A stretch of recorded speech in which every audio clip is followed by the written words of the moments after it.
கிறிஸ்துவுக்குள் மிகவும் பிரியமாய் அழைக்கப்பட்ட அன்புக்குரிய சகோதர சகோதரி யாவருக்கும் அருமையான ஒரு காலை பொழுதிலே கிறிஸ்துவுக்குள்ளான அன்பின் வாழ்த்துதலை தவிர யாவருக்கும் தெரிவித்துக் கொள்கிறேன். தேவனுடைய பெரிதான கிருபை இரக்கம் இன்றும் கூட ஒரு நாளை நமக்கு ஜீவனோடு கூட்டி தந்து இந்த நாளிலும் கூட அவருடைய மகத்துவம் உள்ள வார்த்தைகளை நாம் கேட்கும்படியாகவும் தியானிக்கும்படியாகவும் நம்முடைய பிதாவாகிய தேவன் கிருபை பாராட்டி இருக்கிறார். அதற்காக நம்முடைய பிதாவாகிய தேவனுக்கு இந்த காலை வேளையிலே நாம் கிறிஸ்து மூலமாக நன்றிகளையும் துதிகளையும் ஸ்தோத்திரங்களை ஏறெடுத்துக்கொண்டு இந்த ஒரு பாடத்துக்குள்ளாக நாம் கடந்து செல்லலாம். சகோதரர் வண்ணமாக நாம் இன்றைக்கு தியானிக்க இருக்கிறதான சத்திய பாடத்தினுடைய தலைப்பு தீமையை நன்மையால் வெல்லுங்கிற தலைப்பின்களாக நாம் ஒரு சத்திய பாடத்தை தியானிக்கலாம். அன்புக்குரிய சகோதர சகோதரர்களே, இது எங்கேருந்து எடுத்த பாடம் பார்த்திங்கன்னா ரீப்ரண்ட் 32-38 ஆர்டிக்கலில் உள்ள ஒரு பாடம் தான். ஸோ அதில் சில வசனங்களை கூட சேர்த்து இந்த பாடத்தை என்ன பண்ணியிருக்கோன்னா இந்த இடத்துல கொண்டு சமர்ப்பிக்கும்படியாக செய்யப்பட்டிருக்கிறது. அன்புக்குரிய சகோதரர்களே, ஸோ இந்த ஒரு தலைப்பானது இந்த இடத்துல கூடி வந்திருக்கிறதான தேவனுடைய பிள்ளைகளாகிய நமக்கு என்ன ஒரு விஷயத்தை சொல்ல வருது.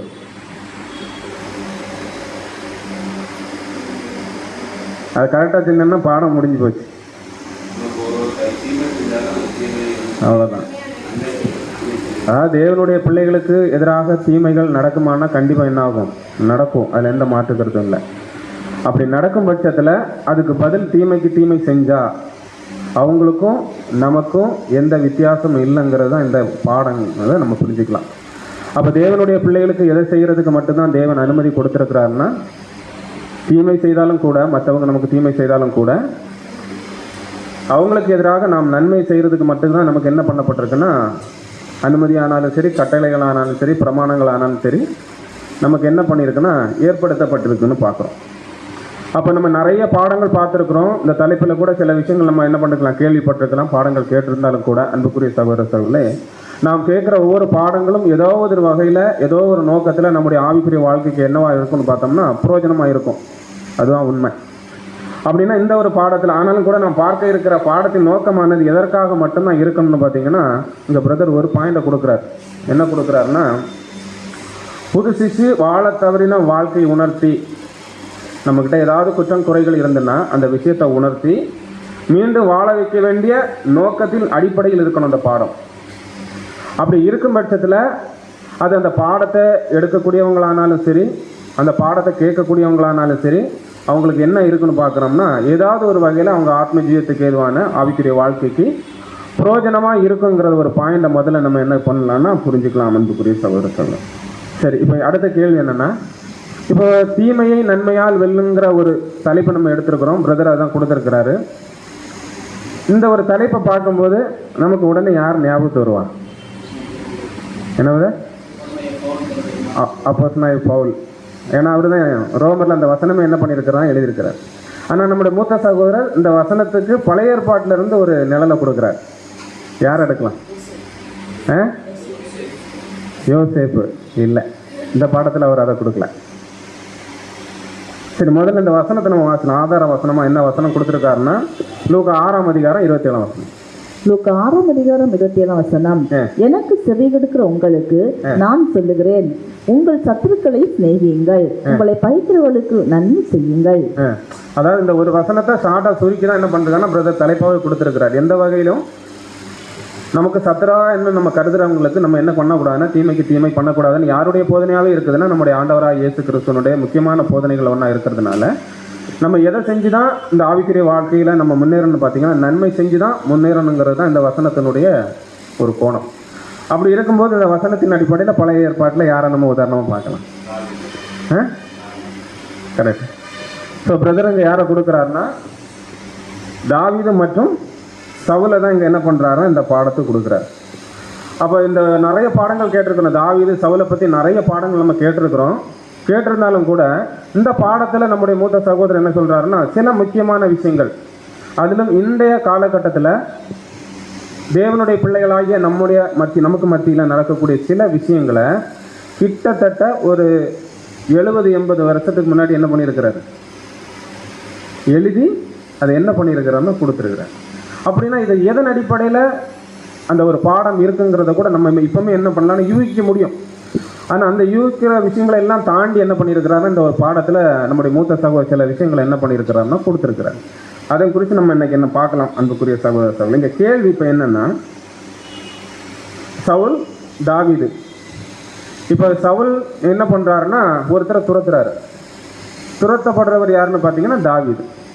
இப்போ கேள்வி என்னன்னா, இங்கே துரத்துகிறவர் ராஜாவா, துரத்தப்படுகிறவர் ராஜாவா? கொஞ்சம் சத்தமாகவே சொல்லுங்க. துரத்தப்படுகிறவர் தான் யாரு? ராஜா. இப்போ நமக்கு நல்லாவே தெரியும். இங்கே என்ன ஒரு விஷயம் தெளிவாக நமக்கு புரியுதுன்னா, எந்த நிலையில் இவருக்கு மேலே இவருக்கு ஒரு கோபமே வருங்கிறத நம்ம பின்னாடி பார்க்கலாம். அப்போ இங்கே யார் ராஜான்னு நம்ம ஒரு விஷயத்தை தெளிவுபடுத்திக்கலாம்னா, சவுல் ராஜா கிடையாது. யார் தான் ராஜா? தாவீது தான் ராஜா. அப்படின்னா சவுல் யாரு? ஃபார்மர் கிங், முன்னாள் ராஜா. அதான் உதாரணமாக பிரதர் என்ன பண்ணுறாரு இந்த பாடத்தில் கொடுக்குறார். அப்போ அந்த காலத்தில் தற்காலத்தில் தேவன் யாரை ராஜாவாக தேர்ந்தெடுத்திருக்கிறாருன்னா யாரை தான்? தாவீதை தான் என்ன பண்ணியிருக்கிறாரு? ராஜாவாக தேர்ந்தெடுத்திருக்கிறாரு. அப்படி இருக்கும் பட்சத்தில் ஏன் இவர் துரத்தணும், அவர் ஓடணும்? எங்கேயுமே அது ஒரு காம்ப்ரமைஸான விஷயமே இல்லை. ராஜா ஓடுறாரு, முன்னாள் ராஜா என்ன பண்ணுறாரு? துரத்துறாரு. எப்படி சாத்தியம்? ஏன்னா நமக்கு நல்லாவே தெளிவாக தெரியும், தாவீது என்ன பண்ணப்பட்டாச்சுன்னா கிங் ஆயாச்சு. அவரை சாமுவேல் என்ன பண்ணியாச்சு? அபிஷேகமும் பண்ணியாச்சு. இப்போ இப்படி அபிஷேகம் பண்ணி தேவன் ராஜாவாக தேர்ந்தெடுக்கப்பட்ட ஒருத்தர் ஓடிட்டு இருக்கிறாரு. ஏற்கனவே ராஜாவாக ஸ்தானத்தில் இருந்தவர் என்ன பண்ணிட்டு இருக்காருன்னா அவரை துரத்துறார். அப்போ இதுக்கு காரணம் நம்ம நிறைய பாடங்கள் பார்த்துருக்கோம். போன வாரத்தில் கூட அந்த பாடத்தில் சில முக்கியமான பாயிண்ட்ஸ் நம்ம என்ன பார்த்தோம். சவுல் என்ன பண்ணனா, தேவன் நியமித்த சில விஷயங்கள் அவர் என்ன பண்ணலன்னா கீழ்ப்படியாததுனால தேவன் முக்கியமாக அங்கே என்ன பண்ணிட்டாருன்னா, சவுலுக்குள்ள யாருடைய ஆவி தான் இருந்தது? சவுலுக்குள்ள யாருடைய ஆவி தான் இருந்தது?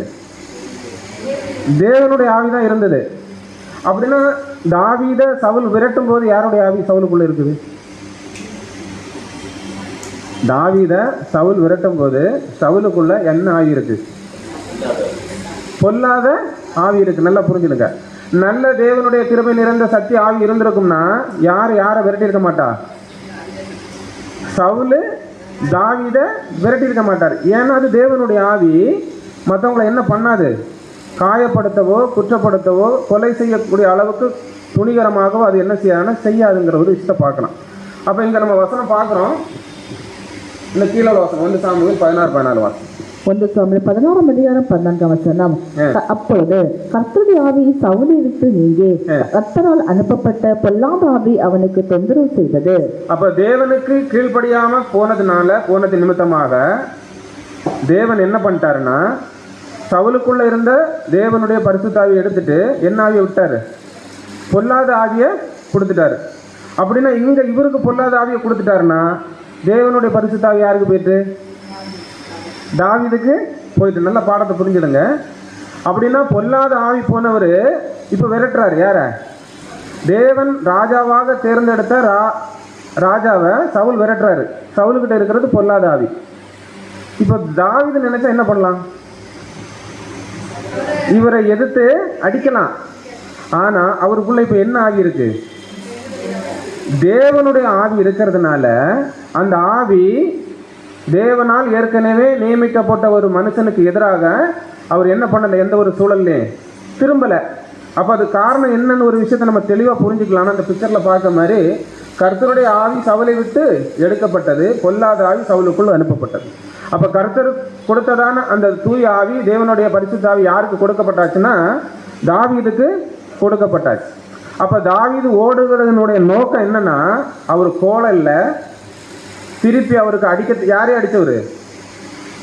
கோலியாத்தை அடிச்சு வீழ்த்தினவர். கோலியாத்தை பார்த்து பயந்தவர் யாரு? சவுலு. அப்பேற்பட்ட கோலியாத்தை எதிர்த்து அடித்து ஜெயம் கொண்ட தாவீதால சவுலை என்ன பண்ண முடியும்? ஈஸியா சுலபமா அடிச்சு வீழ்த்த முடியும். ஆனா வீழ்த்தல. காரணம் என்னன்னா, நல்ல பாடத்தை புரிஞ்சுக்கலாம். காரணம் என்னன்னா, தாவீதுக்குள்ள இருக்கிறது தேவனுடைய. அப்ப தேவனுடைய ஆவி இருக்கிறதுனால சவுலுக்கு எதிராக அவர் என்ன பண்ணலைன்னா வஞ்சகமாகவோ தீமையாகவோ பொறாமையாகவோ எந்த ஒரு சூழ்நிலை அவருக்கு எதிராக திரும்பவே இல்லை. சரி, இப்போ நமக்கு இன்னொரு விஷயம் நல்லா தெரியும். இதே சவுல் தேவனுடைய ஆவியை பெற்றிருந்தவர் இப்போ பொல்லாத ஆவி போனதுனால கேள்வி, பொல்லாத ஆவி போன பிறகு அவருடைய கேரக்டர் மாறுச்சா, தேவனுடைய ஆவி இருக்கும்போதே அவருடைய கேரக்டர் மாறுச்சா?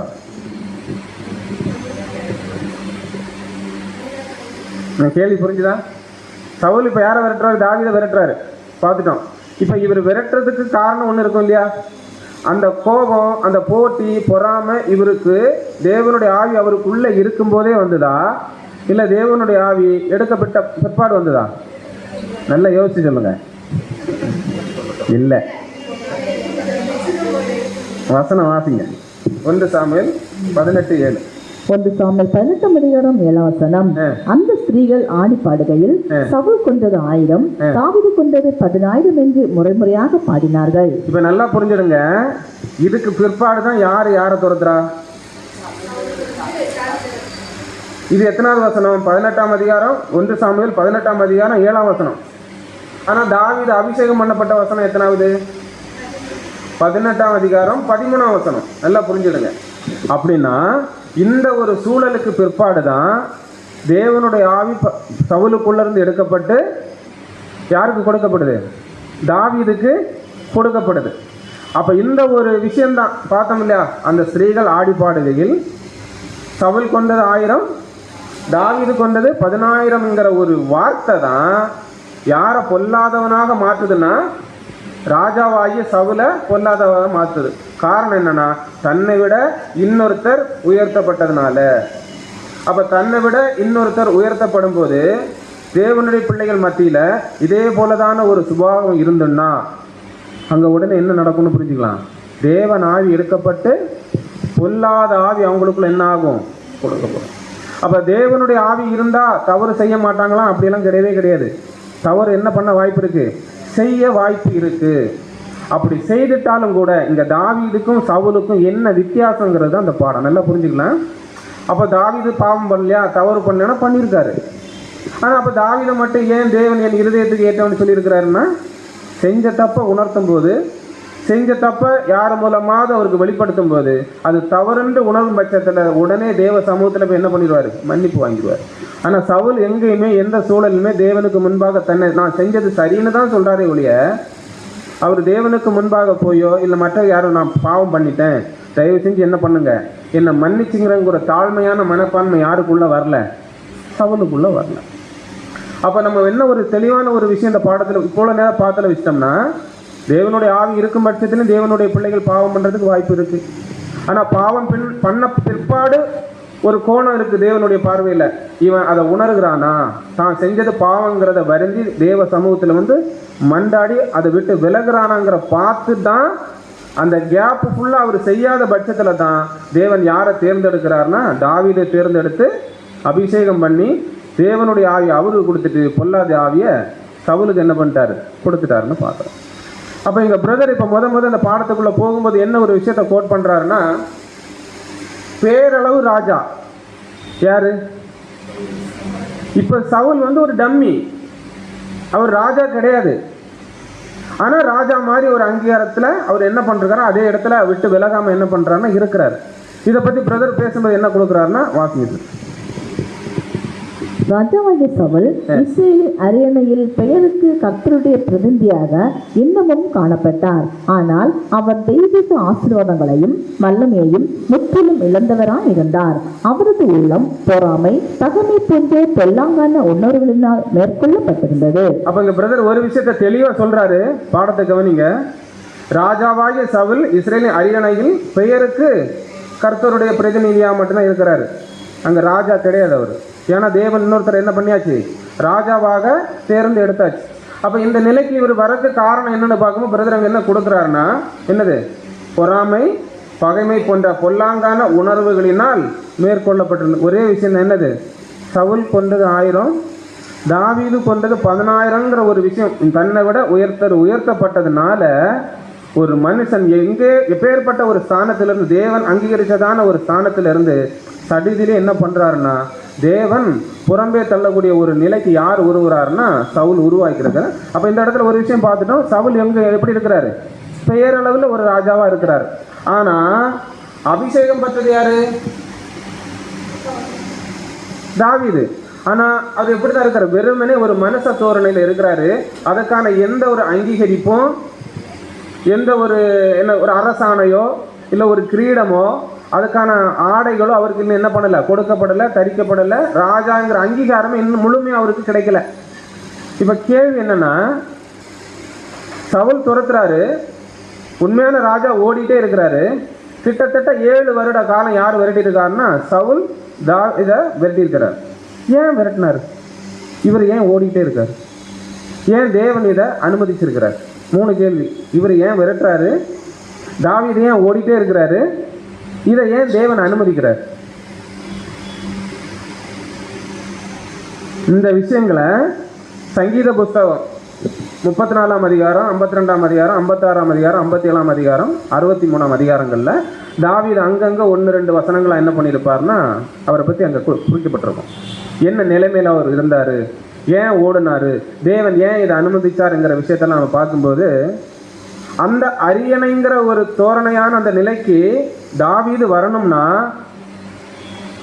இவர் விரட்டணும், அவர் ஓடணும். அப்படி ஓடும்போது அந்த அரியணையில போய் உட்காரத்தக்கதாக, அதாவது இருக்கத்தக்கதாக குணாதிசயங்கள் அவருக்குள்ள என்ன ஆகணும், வளரணும். அப்போ வளரணும்னா அவர் எப்பேற்பட்டதான குணாதிசயம் வளரணுங்க பிரதர் கொடுக்குறாருன்னா, தேவனே அவரிடத்துல எதிர்பார்க்கும் அளவுக்கான குணாதிசயம் அவர்கிட்ட என்ன ஆகணும், வளரணும். அப்படி வளரும் பட்சத்தில் ஆட்டோமேட்டிக்காக அந்த ஒரு அரியணை யாருக்கு வந்துடும், தாவீதுக்கு வந்துடும். வந்துதா இல்லையா? அதான் இங்க பிரதர் எப்படி கொடுக்குறாருன்னா இதே ஒன்று, சவுலுக்கு அடுத்து வரும் ராஜாவென தாவீது அபிஷேகிக்கப்பட்ட பிற்பாடு தெய்வீக ஆசீர்வாதங்களும் வல்லமையும் ஓரளவுக்கு தாவீதிற்கு கைமாற்றப்பட்டது.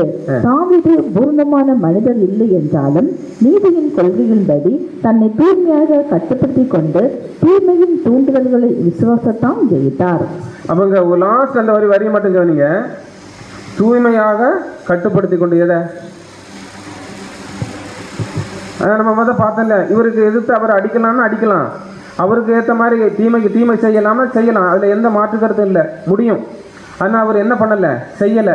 ஆனால் அது எதன் அடிப்படை செய்யலைன்னா, தேவன் அவரை நேசித்ததன் அடிப்படையில் தேவன் அவருடைய ஆவியை கொடுத்துட்டு அந்த ஆவியின் பிரகாரமான உணர்த்தப்பட்ட ஒரு இருதய உணர்வுனால அவர் என்ன பண்ணனா தீமைக்கு தீமை செய்யவே இல்லை.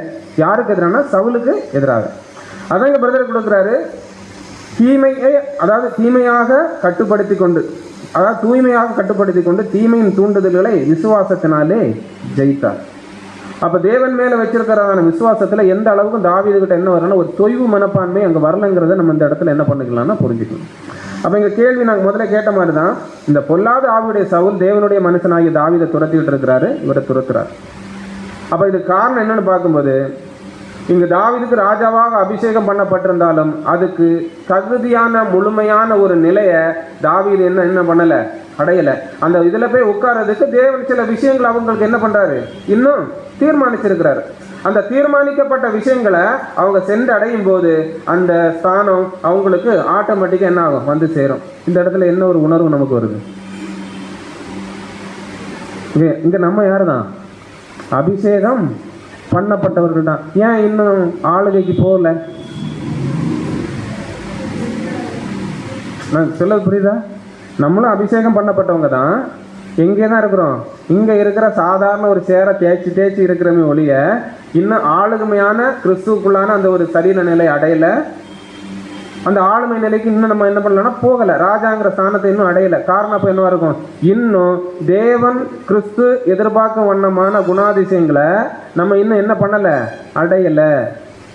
அப்போ தேவன் எதிர்பார்க்கும் வண்ணமான அந்த ஒரு தகுதி நிலை அடைகிறதுக்கு முதல் தேவன் சொல்ற விஷயம் தான் என்னன்னா, இந்த நிலையில ஓடிக்கொண்டிருக்கிற அந்த ஒரு மகிமையான இடத்தை நோக்கி ஓடிக்கொண்டிருக்கிறதான தேவனுடைய பிள்ளைகள் தீமைக்கு தீமை செய்யவே கூடாது.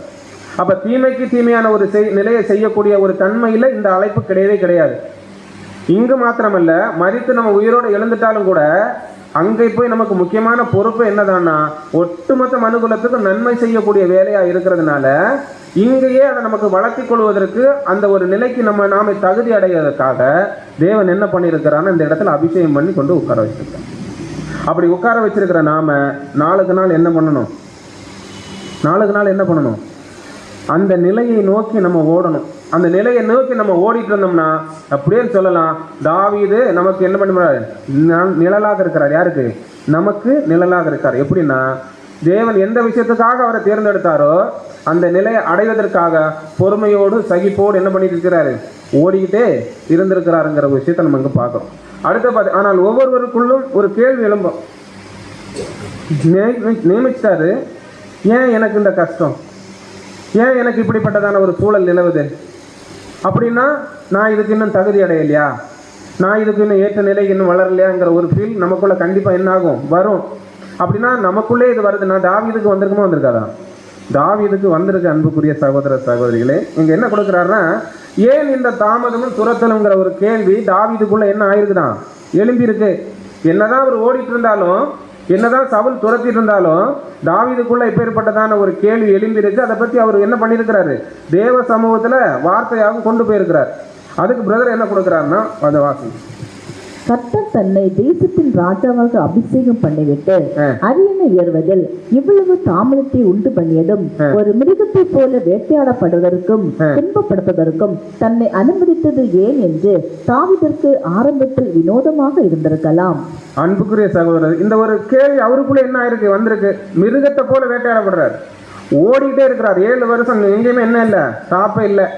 துரத்துறாரு, இவர் ஓடுறாரு, துரத்துறாரு, ஓடுறாரு. எந்தையாவது ஒரு சூழல் அவர் கையில் இவர் மாட்டியிருந்தாருன்னா கண்டிப்பாக இவர் யாரை கொலை பண்ண மாட்டார், சவுலை கொல்லவே பண்ணவே மாட்டார். இல்லை, நம்ம உறுதியாக சொல்லலாம். ஆனால் யாரை கொண்டிருப்பா, சவுல் தாவீதை கண்டிப்பாக என்ன பண்ணியிருப்பாரு, கொண்டிருப்பார். அப்போ தன்னுடைய உயிரையும் பாதுகாத்திருக்காரு. அதே மாதிரி தேவன் எதிர்பார்த்த வண்ணமான செயல்களும் கேரக்டரும் அங்கே தாவீது என்ன பண்ணியிருக்கிறாருன்னா காமிச்சிருக்கிறார். அப்போ தேவன் விரும்பும் வண்ணமான வார்த்தைகளை இப்போ தாவீது என்ன பண்ணியிருக்கான், தேவன்கிட்ட கொண்டு போயிருக்கிறார். வசனம் வாசிங்க, சங்கீதம் 13:1. சங்கீதம் 13:1. கர்த்தாவே, எதுவரைக்கும் என்னை மறந்திருப்பேன், எதுவரைக்கும் உம்முடைய முகத்தை எனக்கு மறைப்பேன். இந்த வசனத்தெல்லாம் நம்ம எந்த டைம்ல எப்போ பார்ப்போம்? இந்த வசனங்கள்லாம் எந்த டைம்ல நம்ம பார்ப்போம்? மெமரியல் டைம்ல இந்த வசனங்கள்லாம் பார்ப்போம். இந்த சூழலுக்கு தாவீது பேசின எல்லா வசனங்களுமே யாரு கூட முக்கியமா ஒத்து போகணும், நம்முடைய ஆண்டவராய் இயேசு கிறிஸ்து கெத்செமனே டு கல்வாரி சிலுவை சுமக்கிறது வரைக்கான காரியங்களுக்கு இந்த வசனங்கள் என்ன ஆகும்னா முழுமையா ஒத்து போகுது. இப்போ அடுத்த வசனத்தை பாருங்க, இந்த வசனத்தை பாருங்க. கர்த்தாவே, எதுவரைக்கும் என்னை மறந்திருப்பீர், எதுவரைக்கும் உம்முடைய முகத்தை எனக்கு மறைப்பீர். அப்போ ஓடிட்டு இருக்கிறாரு, ஆனால் தேவனை பார்க்குறாரு. ஆனால் தேவன் எந்த ரியாக்ஷனும் யாருக்கு இல்லை, தாவீதுக்கு இல்லை. இப்போ அடுத்தது இதே வசனத்தை NWT நியூ டிரான்ஸ்லேஷனில் வந்து போட்டிருக்கு. இந்த வசனத்தை வாசி. சங்கீதம் 13:1 முதல். யெகோவாவே, எத்தனை நாளைக்கு தான் என்னை மறந்திருப்பீர்கள், என்னை ஒரே அடியாக மறந்து விடுவீர்களா, எத்தனை நாளைக்கு தான் உங்கள் முகத்தை என்னிடமிருந்து மறைத்துக் கொள்வீர்கள். இப்ப இந்த வார்த்தைகளின்படி தாவீது போய் தேவ சமூகத்துல மன்றாடும் போது அவரோட ஃபீல் எப்படி இருந்திருக்கும்? ஏன்னா அந்த வசனத்தை நல்லா கவனிங்க. என்னை எத்தனை நாளைக்கு என்னை மறந்திருப்பீர்கள். அடுத்து என்ன கொடுக்குறாரு, எத்தனை நாளைக்கு தான் உங்கள் முகத்தை என்னிடமிருந்து மறைத்துக் கொள்வீர்கள். உங்க முகத்தை பார்க்கணும், நான் என்ன செய்யணும்? அப்ப இந்த தாவீதுல ஓட்டம் எதன் அடிப்படையில் இருந்திருக்கு நம்ம புரிஞ்சுக்கலாம்னா, தேவன் முகம் தெரிய வரைக்கும் என்ன பண்ணணும், ஓடிட்டே இருக்கணும். அப்ப தேவ முகம் அவருக்கு தெரியும் பட்சமாக, பதில் கிடைக்கும் பட்சமாக ஒரு நாள் உருவாயிட்டுனா அந்த நாள் தான் எந்த நாள், அரியணையில போய் அவர் உட்கார்றதுக்கு தகுதியான நாள். அப்பேற்பட்டதான ஒரு பெரிய உபத்திரத்துக்குள்ளதான் யாரு மாட்டியிருந்திருக்கன்னா தாவீதுங்க என்ன பண்ணியிருக்கிறாரு, மாட்டியிருக்கிறார். அடுத்த கீழே வசனம்.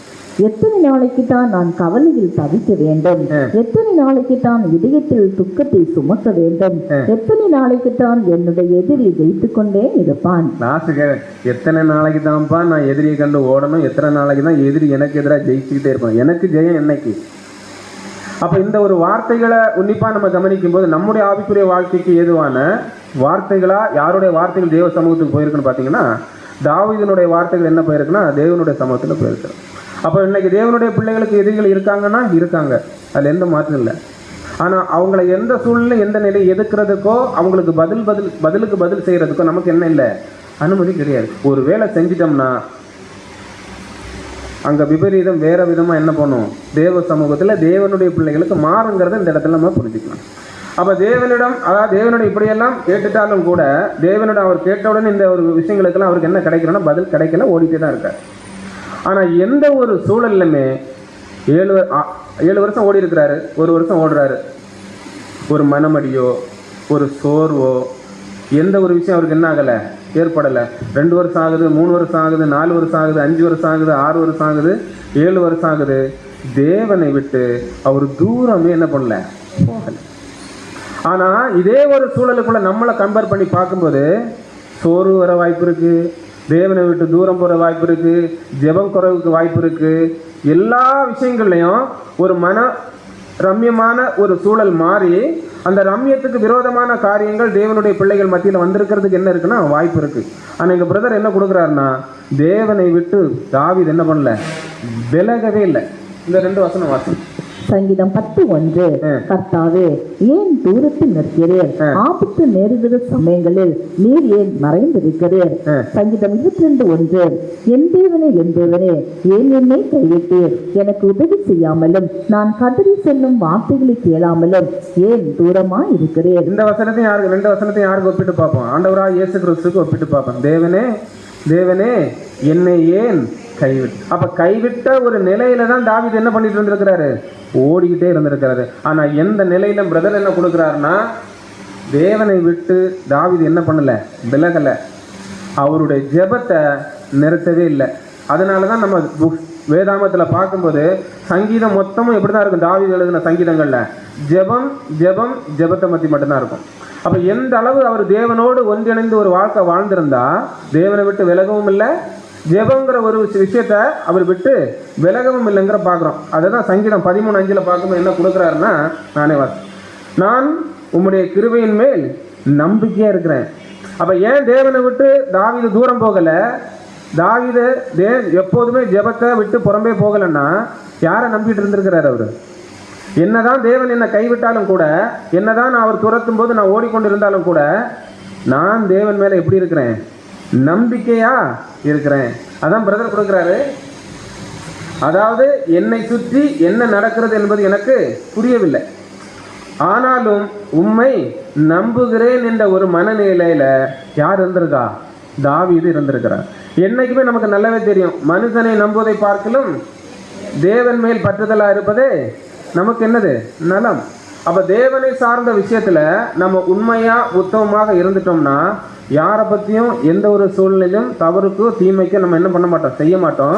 மற்ற சூழ்நிலைகளை பத்தி நம்ம கவலைப்பட வேண்டிய அவசியம் இல்லை. என்ன ஒரு விஷயத்த தெளிவா புரிஞ்சுக்கலாம்னா, தேவன் அனுமதிச்சிருக்கிறாரு, அந்த விஷயம் நடக்குது. ஒருவேளை தேவனுக்கு சித்தமானால் இது என்ன ஆகும், மாறும்.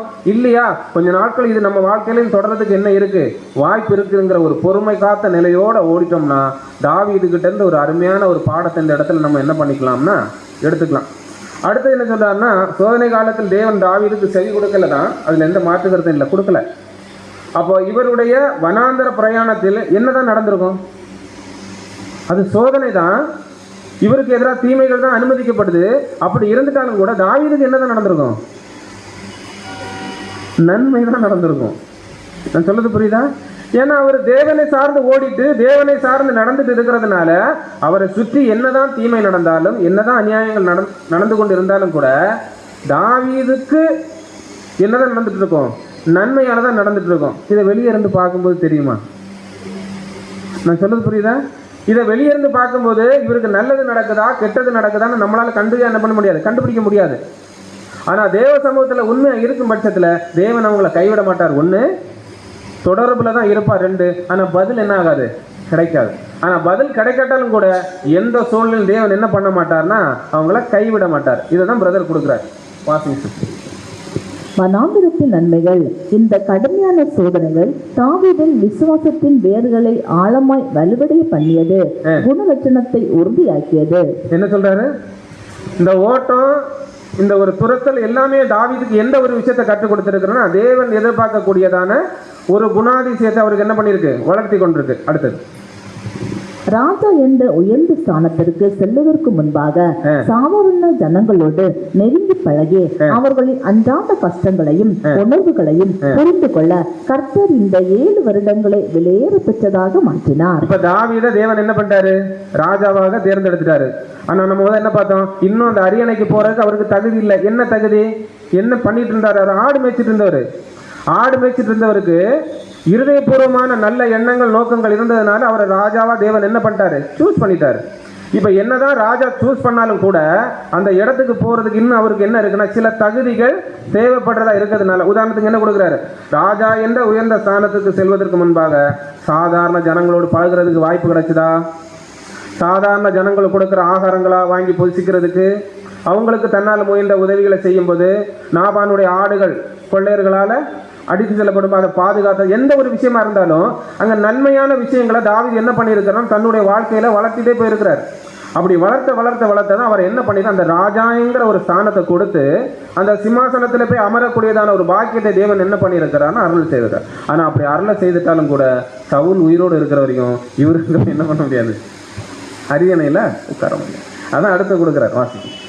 எல்லாவற்றுக்கும் மேலாக கர்த்தருடைய வழிநடத்துதல்களை தன் கண்களால் வெளிப்படையாய் அறிந்து கொள்ள முடியாத இருந்த சூழ்நிலைகளிலும் கர்த்தரை முழுமையாய் நம்புவதற்கு தாவீது கற்றுக்கொண்டார். சிம்பிளா புரிஞ்சுக்கலாம். என்னன்னா, தனக்கு எதிராக என்ன நடக்குது எது நடக்குங்கிற ஒரு சூழலுக்குள்ள அவர் கவலைப்பட்டிருக்கிறாரு.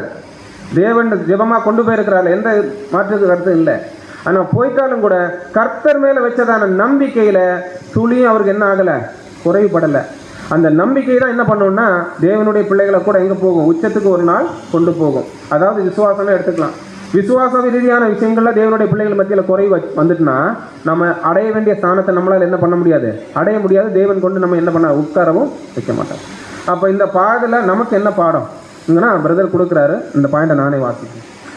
அதாவது கர்த்தர் நம்ம அபிஷேகம் செய்துவிட்டு இவ்வளவு சோதனைகளையும் உலக மாம்சம் பிசாசுகளோடு இவ்வளவு கடினமான போராட்டங்களையும் ஏன் அனுமதிக்கிறார் என்று நாமளும் ஒரு டைம்ல என்ன பண்ணலாம்? யோசிக்கலாம். இல்லை, கண்டிப்பா யோசிப்போம். அட போங்க பிரதர் ங்கிற ஒரு வார்த்தை நமக்குள்ள இருந்து வந்துட்டாலே அது எதன் அடிப்படையில் வரக்கூடிய வார்த்தைன்னா ஒரு மனசோர்வான ஒரு பின்னோக்கி போன ஒரு சூழ்நிலைக்குள்ளதான உணர்வோடு இருந்து வரக்கூடிய வார்த்தை தான் அது. நான் கூட எவ்வளவு நாள் தான் பிரதர் பொறுமையா இருக்கிறது ங்கிற வார்த்தைகள்லாம் எப்பேற்பட்ட வார்த்தைகள்னா தேவனை விட்டு ஒரு படி தூரம் போன சூழ்நிலைகளுக்குள்ள இருக்கும்போது அவங்க மனநிலையிலிருந்து வரக்கூடிய வார்த்தைகள் தான் இப்படிப்பட்டதான வார்த்தைகள். ஆனா தாவீதுக்குள்ள இந்த வார்த்தைகள் என்ன ஆகல? வரல. ஆனா பிரதர் இங்க என்ன கொடுக்குறாருன்னா காரணம் இதுதான். என்ன காரணம்னு கொடுக்குறாருன்னா வாசி. தற்காலத்தில் லேசான உபத்திரவங்கள் நமக்கு நித்திய கனமகிமை உண்டாக்குகிறது. பொறுமை என்பது சோதனைகள் மூலமாகவும் விசுவாசம் என்பது தேவைகள் வருவதன் மூலமாக மாத்திரமே வளர்க்கப்பட முடியும்.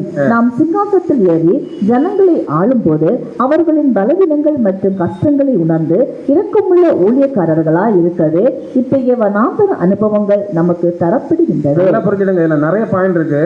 முக்கியமா 2 விஷயம் சொல்றாரு. பொறுமை என்பது சோதனைகள் மூலமாக தேவனுடைய பிள்ளைகளுக்கு என்ன ஆகும்? வளரும். பொறுமைங்கிற ஒரு கேரக்டர் சோதனைங்கிற ஒரு விஷயம் நம்முடைய வாழ்க்கையில அனுமதிக்கப்படாம அதுல நம்ம மெருகேறவே முடியாது. அப்ப யாருக்கு பொறுமை தேவைப்பட்டதா இருந்தது? தாவீதுக்கு 7 வருஷம் ஓடிட்டே இருக்கு. அப்ப தாவீது எதை வளர்த்திருக்கிறாரு? அதிகமா பொறுமைங்கிற ஒரு விஷயத்த அதிகமா என்ன பண்ணியிருக்கிறாருன்னா தன்னுடைய கேரக்டர்ல வளர்த்திருக்கிறார். அடுத்து என்ன பாயிண்ட்னா தேவைகள், அதாவது நெருக்கடிகள் வருவதன் மூலம் மாத்திரமே வளர்க்கப்பட முடியும். எது? விசுவாசம். அப்ப நமக்கான நெருக்கடிகள் வரும்போது, அதாவது செத்துருவோங்கிற ஒரு சூழல் வரும்போது கூட யாரை நம்பணும்? சொல்லுது புரியுதா? அப்ப தேவனை சார்ந்த நம்முடைய நம்பிக்கையும் விசுவாசம் இல்லாத பட்சத்துல அந்த ஒரு மோசமான ஒரு சூழல்ல இருந்து தேவன் நம்மளை காப்பாத்துறதுக்கு என்ன இல்லை? மனுஷன் கைவிட்டாலும் தேவன் என்ன பண்ண மாட்டாரு?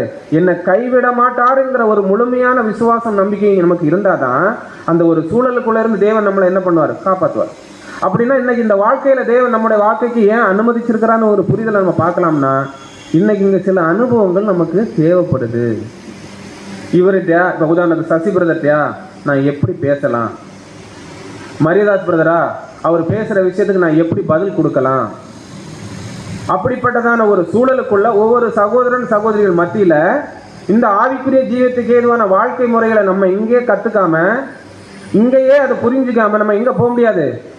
தேவனுடைய ராஜ்யத்துல ஒட்டுமொத்த ஜனங்களையும் ஆளுகையோ நடத்துதலுக்குள்ளாக நம்ம என்ன பண்ண முடியாதுன்னா கடந்து போக முடியாது. அப்ப தாவீது ஓடிட்டு இருந்தது என்னன்னா, ஒட்டுமொத்த அனுபவங்களை அவர் பெற்றுக்கொள்ளும் போது ஆட்டோமேட்டிக்கா எதிர்க்கு தகுதி அடைவார்னா அந்த ராஜாங்கிற ஒரு முழுமையான ஒரு சூழலுக்குள்ளாக தாவீது என்ன பண்ணுவார்னா தகுதி அடைவார். அப்ப இதுக்கு நம்ம செய்ய வேண்டிய விஷயம் என்ன? நம்மளை சுத்தி ஒரே ஒரு விஷயம் தான், தீமை தான் நடக்கும், அதுல எந்த மாற்று கருத்தும் இல்லை. ஆனா பிரதர் என்ன கொடுக்கறனா, தீமையை நன்மையால் வெல்லும் அன்பை அதிகமா நம்ம வளர்த்திக்கணும். இதை எந்த அளவுக்கு நம்ம வளர்த்துறோமோ அந்த அளவுக்கு நம்முடைய ஆவிக்குரிய ஜீவத்துல படிநிலைகள், உதாரணத்துக்கு வளர்ச்சிங்கிறது அரியணையை நோக்கி போயிட்டே இருக்கும்.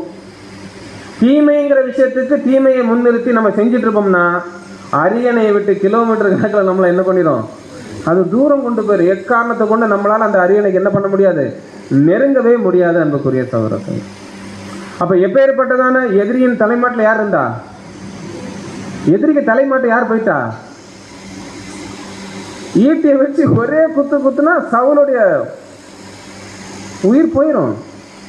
அப்பேற்பட்ட ஒரு வாய்ப்பை தேவன் என்ன பண்றாரு, வாய்ப்பு கொடுக்குறாரு. இதுதான் உச்சகட்ட தாவீதுடைய வாழ்க்கையில சோதனை. இதுல ஒருவேளை இவர் எவ்வளவு பண்ணியிருக்காரு, எனக்கு இதை விட்ட நமக்கு வேற சந்தர்ப்பம் கிடைக்காதுன்னு ஏதாவது பண்ணியிருந்தாருன்னா அரியணையும் இல்லை, ராஜாங்கிற ஸ்தானமும் இல்லை. ஆனா அந்த நிலைக்கு தேவன் என்ன பண்ணுவாரு, இன்னொருத்தரை அந்த இடத்துக்கு ஆட்டோமேட்டிக்கா என்ன பண்ணிடுவாரு, கொண்டு வந்துருவார். தேவன் நம்மளை நம்பி என்ன கிடையாது, இந்த தெய்வீக திட்டத்துக்குள்ள கிடையாது. அவர் நினைச்ச தேவனுடைய தெய்வீக திட்டம், அவர் போட்ட பிளானு கண்டிப்பா என்ன ஆகணும், நடக்கும். நாம அதுக்கு இசைவா இருந்தா நம்மளும் அதுல ஒரு அங்கம். நம்ம ஒருவேளை அதுக்கு ஏற்றதா இல்லைன்னா அந்த இடத்துக்கு இன்னொருத்தர் அந்த அங்கமாக ஆட்டோமேட்டிக்கா தேவன் என்ன பண்ணிடுவாரு, கொண்டு வந்துருவாருங்கிறதான் சவுலுடைய வாழ்க்கையில நமக்கான பாடம். அப்படி கொண்டு வரப்பட்டவர் தான் யாருன்னு பார்க்குறோம்னா யாரு, தாவீது. அப்ப எந்த அளவுக்கு, உதாரணத்துக்கு இன்னொரு பாடம் என்னன்னா, அருமையான வாய்ப்பை தாவீது தவற விட்டுருக்கிறாரு. நினைத்திருந்தா கொண்டிருக்கலாம். இங்க நமக்கு என்ன பாடம்னா, மற்றவங்க நமக்கு என்ன தீமை செஞ்சாலும் பதிலுக்கு என்ன பண்ணக்கூடாது, தீமை செய்யக்கூடாது. அப்ப எதிரி இடத்துல யுத்தமும் செய்யக்கூடாது, அவங்கள எதிர்த்து போராடவும் கூடாது. அப்ப நம்ம பதில் அவருக்கு எப்படி இருக்கணும், நல்லா புரிஞ்சிடுங்க. ஓடிட்டே இருக்காரு, இவரு துரத்திட்டே இருக்காரு. ஆனா அந்த ஓட்டத்துல சவுலுக்கான பதில் இருக்கு. அந்த பதில் என்ன பதில்? சிம்பிளா சொன்னா அன்பு. ஆனா அது என்ன விஷயங்கள் இருக்கு, என்னவா இருக்கும்?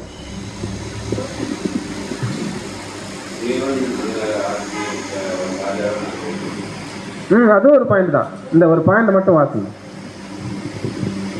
சவுல் 3000 போர் வீரர்களோடு தாவீதை அழிக்க தேடி வந்த போது கர்த்தர் சவுலின் பாளையத்தின் மீது ஒரு பலத்த நெத்திரியை வர பண்ணினார். அருமையான வாய்ப்பை ஏற்படுத்துறாரு. ஆனா எத்தனை பேரோட அங்க இருக்காரு சவுலு? 3000 பேரோட இருக்கிறாரு. 3000 பேரோட கூட இருந்தாலும் அவங்களுக்கு எல்லாம் ஒரு அயர்ந்த நித்திரையை உண்டு பண்ணி தாவீதை கொண்டு சவுலுடைய தலைமாட்டில் என்ன பண்ணியாச்சு, உட்கார வச்சார். உன்னால என்ன முடியுமோ என்ன பண்ணிக்க செஞ்சுக்க. ஆனா அங்க என்ன ஒரு கேள்வின்னா, அந்த வசனத்தை கூட வாசிக்கலாம். 1 சாமுவேல் 26:7-8. 1 சாமுவேல் 26:7 முதல். அப்படியே தாவீதும் அபிசாயும் ராத்திரியிலே அந்த ஜனங்களுக்குள்ளே வந்தார்கள். இதோ சவுல் ரதங்கள் இருக்க இடத்திலே படுத்து நித்திரை பண்ணினான். அவன் தலைமாட்டில் அவனுடைய ஈட்டி குத்தி இருந்தது. அவனை சுற்றிலும் அப்னேரும் ஜனங்களும் படுத்துக் கொண்டிருந்தார்கள். அப்பொழுது அபிசாய் தாவீதை பார்த்து, இன்று தேவன் உம்முடைய சத்துருவை உம்முடைய கையில் ஒப்பு கொடுத்தார். இப்பொழுது நான் அவனை ஈட்டினால் 2 குத்தாக குத்தாமல் ஒரே குத்தாக நிலத்தில் உருவ குத்தட்டுமா என்றான். அப்போ அபிசாய் இவங்க போய் அவருடைய தலைமாட்டில் நிற்கிறதுக்கும், அபிசாய் தாவீதை பார்த்து இப்படி எல்லாம் சொல்றதுக்கும் இங்க எந்த விதமான என்ன இல்லை அவர்கிட்ட. அபிசாய் எதிர்பார்த்த மாதிரியான பதில் தாவீது கிட்ட என்ன வரல. நமக்கு நல்லாவே தெரியும் தாவீதுக்கு என்னதான் வந்தது. தேவனால் அபிஷேகம் பட்ட மனுஷரை நான் என்ன பண்ண மாட்டேன், நான் என் கையினால எதுவுமே பண்ண மாட்டேன். ஒருவேளை தேவன் அனுமதிக்கிற பிரகாரமா அவர் செத்து போயிட்டார்னா அந்த வசனம் வைக்கல. பின்னும் தாவீது கர்த்தர் அவரை அடித்து அல்லது அவருடைய காலம் வந்து அவர் மரித்து அல்லது அவர் யுத்தத்துக்கு போய் மாண்டால் இல்லையா. அப்போ தாவீதுக்கு இங்க என்ன ஒரு விஷயம் தெளிவா புரிஞ்சிருக்குன்னா, ஒண்ணு அவர் அந்த ஸ்தானத்தை விட்டு இறங்கணும், இவர் அந்த ஸ்தானத்துக்கு போய் உட்காரணும்னா, இல்லைன்னா அவர் என்ன ஆகணும், செத்து போகணும். இந்த ரெண்டும் நடக்கலைன்னா அந்த இடத்த பத்தி எனக்கு என்ன இல்லை, சவுலும் இல்லை. ஏன்னா யார் அனுமதிச்சா? தேவன் அனுமதிச்சாரு. தேவன் அனுமதிச்சு உண்மை நான் அந்த இடத்துக்கு ஆட்டோமேட்டிக்காக என்ன பண்ணும், கொண்டு போய் அமர்த்தும். இந்த ஒரு மனநிலைமை யாருக்கு இருந்திருக்குன்னா தாவீதுக்கு இருந்திருக்கு. அப்ப இங்க நம்முடைய நிலைமை இப்படிதான் இருக்கணும். நல்லா புரிஞ்சுக்கலாம். நம்மை சுத்தி இருக்கிறவங்க நமக்கு தரக்கூடிய ஆலோசனை எல்லாம் நல்ல ஆலோசனைன்னு நம்மளால உறுதியா சொல்ல முடியுமா? கிடையவே கிடையாது. மனுஷனுடைய ஆலோசனை என்னைக்குமே இன்னொரு மனுஷனுக்கு சாதகமா இருக்கிறதுக்கு வாய்ப்பே கிடையாது. ஆலோசனை கொடுக்கிறவருக்கு சுயநலமான ஒரு ரீதியாக தான் அந்த ஆலோசனை என்ன ஆகும், நம்ம கிட்ட கடந்து வரும். ஒருவேளை அந்த ஆலோசனைக்கு போய் நம்ம மாட்டிக்கிட்டோம்னா அவருடைய சுயநலத்துல யாரு போய் மாட்டிக்கிடுவோம்? தேவனுடைய பிள்ளைகளாகி நம்ம போய் மாட்டிக்குவோம். அப்படி வந்த ஆலோசனை தான் எப்படி, எஜமானே இதை விட ஒரு வாய்ப்பு என்ன ஆகாது, கிடைக்காது, ஒரே குத்த நான் என்ன பண்ணிடுறேன், குத்தி போட்டுறவா. ஆனா தாவீது என்ன சொல்றாரு, தேவன் அபிஷேகம் பண்ண மனுஷனை நான் என்ன பண்ணவே மாட்டேன். ஒருவேளை இயற்கையா அவர் மரணிச்சாலோ இல்லை செத்து போனாலோ அதுக்கப்புறம் என்ன பண்ணலாம், தேவன் என்ன தீர்மானிக்கிறாரோ அதை செய்யலாம். அப்ப இங்க என்ன ஒரு பிரதர் கொடுக்குறான், எந்த ஒரு சூழலும் தீமைங்கிற ஒரு விஷயத்துக்கு, மற்றவங்களுக்கு தீமைக்கு தீமை செய்யணுங்கிற விஷயத்துக்கு வளைந்து கொடுக்காத ஒரு மனநிலையா யார் இருந்திருக்கிறார்னா தாவீது இருந்திருக்கிறார்னு சொல்றார். வளைந்து கொடுக்காத மனசாட்சி. வாசிச்சு. சவுலை ஒரே குத்தாய் கொண்டு போட தாவீதின் கூட்டாளிகள் யோசனை கூறி தாங்களே அதை செய்ய முன் வந்தனர். தாவீது ஒரு வார்த்தை கூட பேசாமல் சம்மதித்திருந்தால் பழி அவர் மேல் விழுந்திருக்காது. ஆனால் தேவன் கிருபையாய் சவுலை தன் கையில் ஒப்பு கொடுத்து விட்டார்.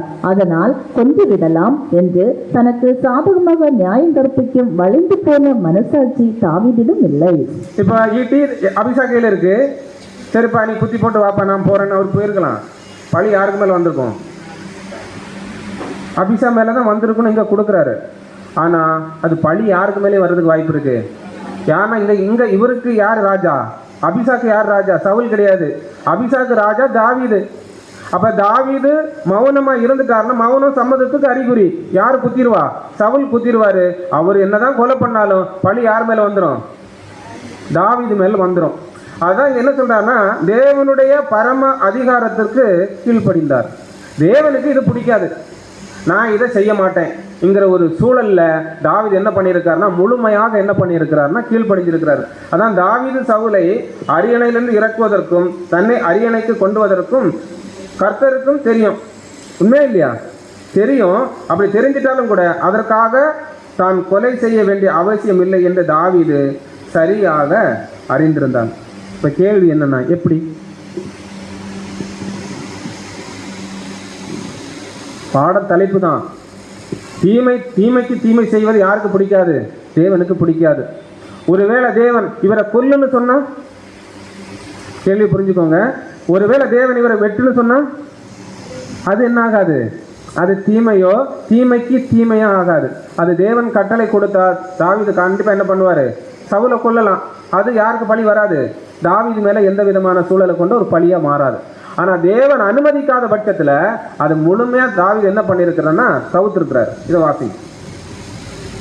சத்துருவிடம் காட்டும் தகுதியான அன்பு. சத்துருவிடம் காட்டும் தகுதியான அன்புன்னா என்னன்னா, தாவீது சவுலை ஏதோ பாசத்தினால் நேசிக்கவில்லை, மாறாக நம் ஆதார வசத்தின்படி உங்கள் சத்துருக்களை சிநேகியுங்கள். இங்க என்ன சொல்றான்னா, ஏதோ அவர் மேல அளவு கடந்த பிரியத்தினால அவர் என்ன பண்ணல, நேசிக்கல. அப்படின்னா ஏன் நேசிச்சாரு, சத்ருவை பகைக்க கூடாது, நேசிக்கணுங்கிறதுக்கு யாருக்கு பிரியமான விஷயம், தேவனுக்கு பிரியமான விஷயம். அப்பனா என்ன பண்ணக்கூடாது, செய்யக்கூடாது. தகுதியான அன்பை காண்பித்தார்.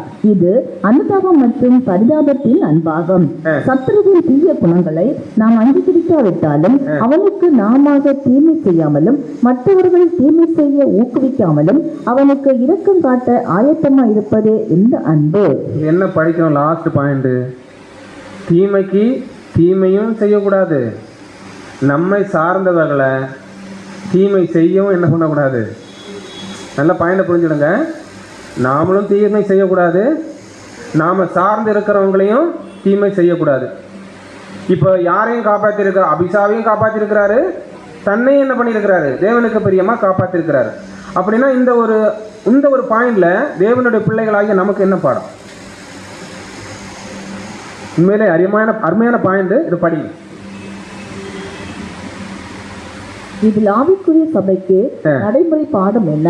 சபையில் தேவனால் ஏற்படுத்தப்பட்டவர்கள் நமக்கு எதிராகவோ அல்லது நீதிக்கு சத்துருக்களாகவோ மாறி போனாலும் அவர்களை அழிப்பது நம் வேலை அல்ல.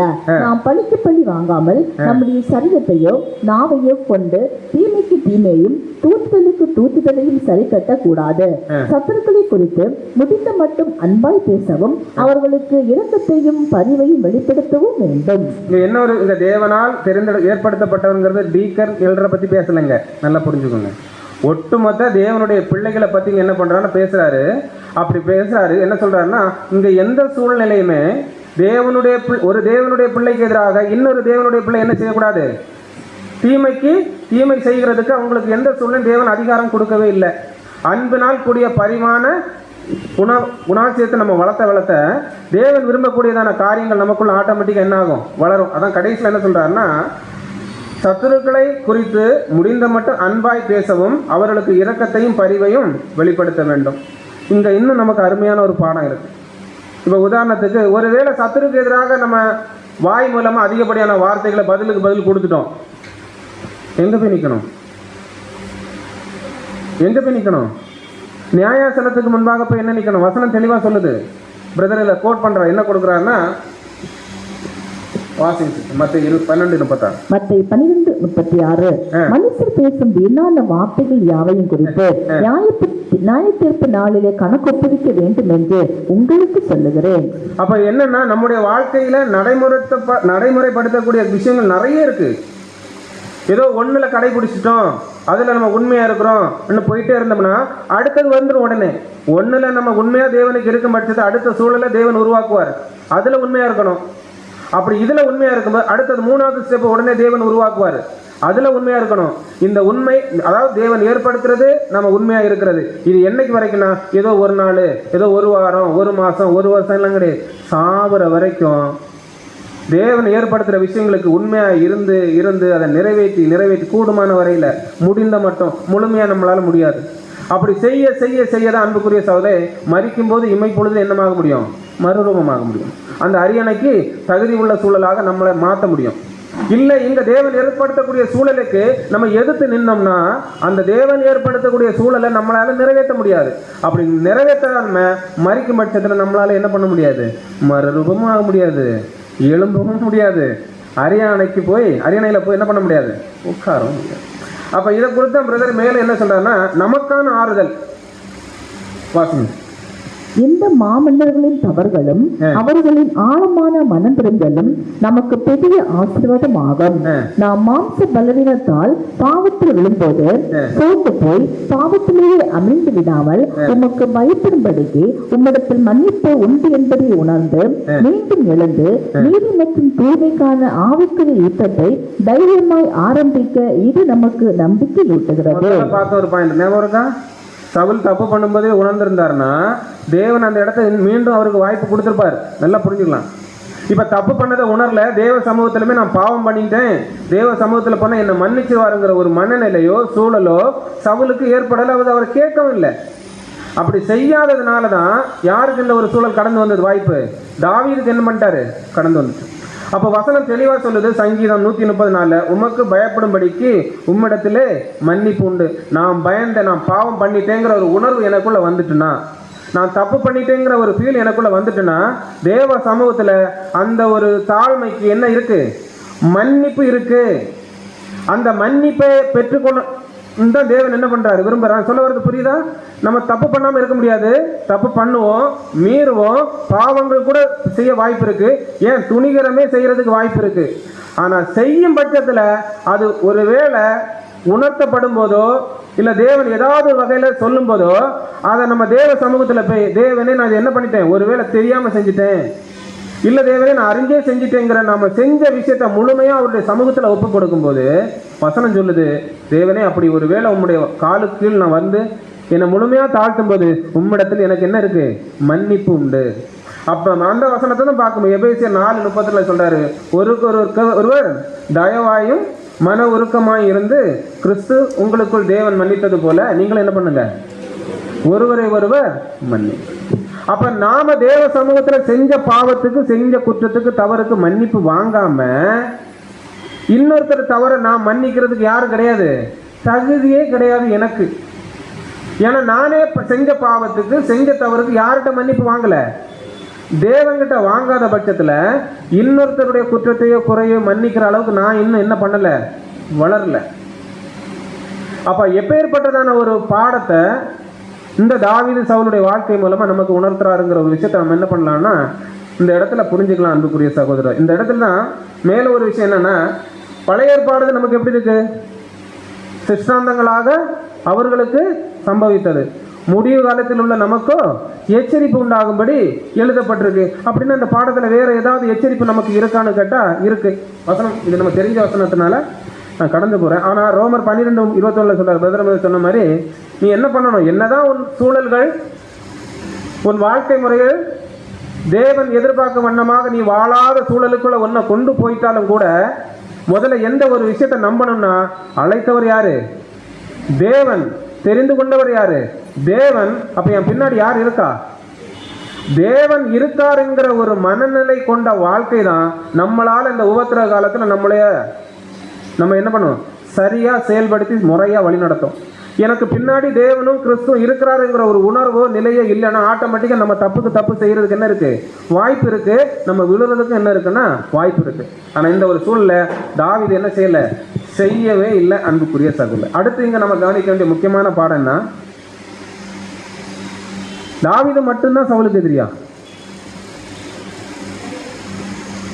தாவீது மட்டும்தான் சவுலுக்கு எதிரியா, வேற யாரும் தாவீது கூட இருந்தவங்களை சவுலுக்கு எதிரி இல்லையா, எதிரியா இல்லையா? நான் கேட்ட கேள்வி புரியுதா?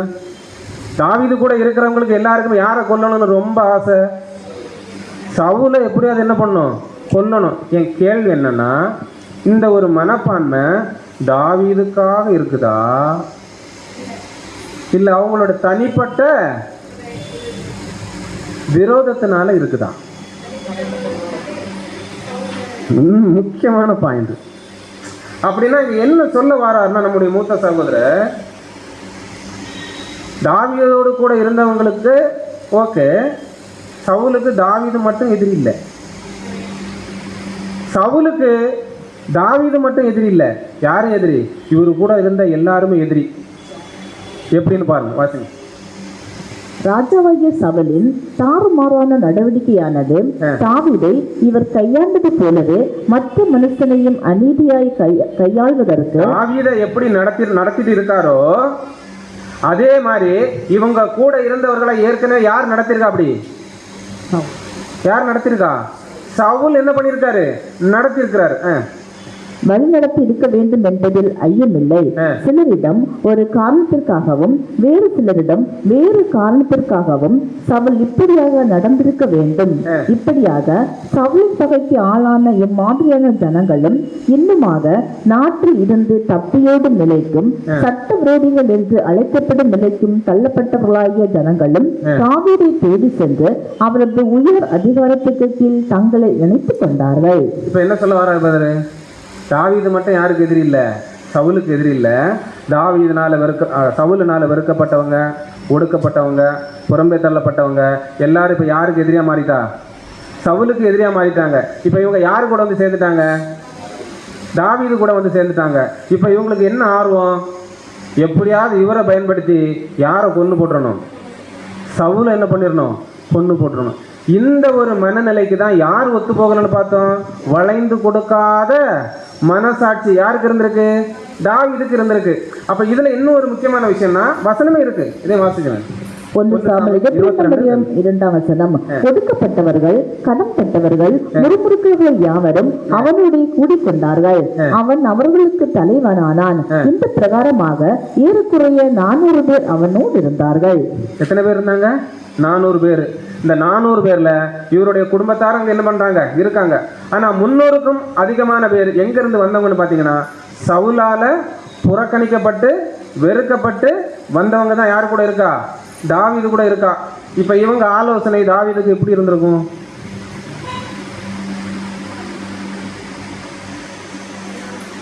இப்ப அபிஷேகோட ஆலோசனை எப்படி இருந்தது, ஆண்டவரே அருமையான வாய்ப்பு, நல்ல தூக்கம், ஒரே குத்தா இவர் என்ன பண்ணிடலாம், குத்தி இங்கே அவருடைய சோழி என்ன பண்ணிடலாம், முடிச்சிடலாம். ஆனால் அவர் என்ன சொன்னார், ஒன்னையும் குத்த விட மாட்டேன், நானும் என்ன பண்ண மாட்டேன், குத்த மாட்டேன். தேவன் அபிஷேகம் பண்ண மனுஷனை நான் என்ன பண்ண மாட்டேன், தொட மாட்டேன். அப்படின்னா அன்புக்குரிய சகோதர சகோதரிகளை இங்க என்ன ஒரு விஷயத்த சொல்ல வரான்னா பிரதரு, நமக்கு ஒருத்தர் விரோதியா இருப்பாரு, அதே நபரு யாருக்கெல்லாம் விரோதியா இருக்கிறாங்களோ அந்த சூழலுக்கு தகுந்த மாதிரி எதிரிக்கு எதிரி யாரா மாற வாய்ப்பு இருக்கு, எதிரிக்கு எதிரி யாரா மாற வாய்ப்பு இருக்கு, நண்பர்களா மாறதுக்கு வாய்ப்பு இருக்கு. நண்பரா மாறது எதுக்கு, இவருக்கு நன்மை தாவீதுக்கு நன்மை செய்யணும்னோ தாவீதுக்கு உதவி பண்ணணும்னோ கிடையாது. ஏதோ ஒரு வகையில வாய்ப்பு கிடைக்கும்போது யாரை போட்டணும், சவுல போடணுங்கிற ஒரு சூழலுக்குள்ளதான் யாரை கொண்டு போயிருக்குன்னா மற்ற கூட இருந்த ஒட்டுமொத்த வரையும் கொண்டு போயிருக்கு. ஆனா இந்த ஒரு சூழலுக்கு தாவீது என்ன புரிஞ்சுக்கிட்டாருன்னா, இவங்க பண்ணாலும் சரி நாம் பண்ணாலும் சரி இந்த பழி யார் மேலதான் வரும், ஏன் மேலதான் வருங்கிற ஒரு உணர்தலுக்குள்ள போனதுனாலதான் அன்புக்குரிய சகோதர சவுல கிட்டத்தட்ட சொல்ல போனா சவுல தாவீது காப்பாத்திட்டு தான் வந்திருக்காரு. யார்கிட்ட இருந்து, இவரு கூட இருந்த ஜனங்கள் கூட இருந்து சவுல என்ன பண்ணிருக்காருன்னா காப்பாத்திட்டு வந்திருக்கிறார். இத வாசிங்க, மேல இருந்து வாசிங்க.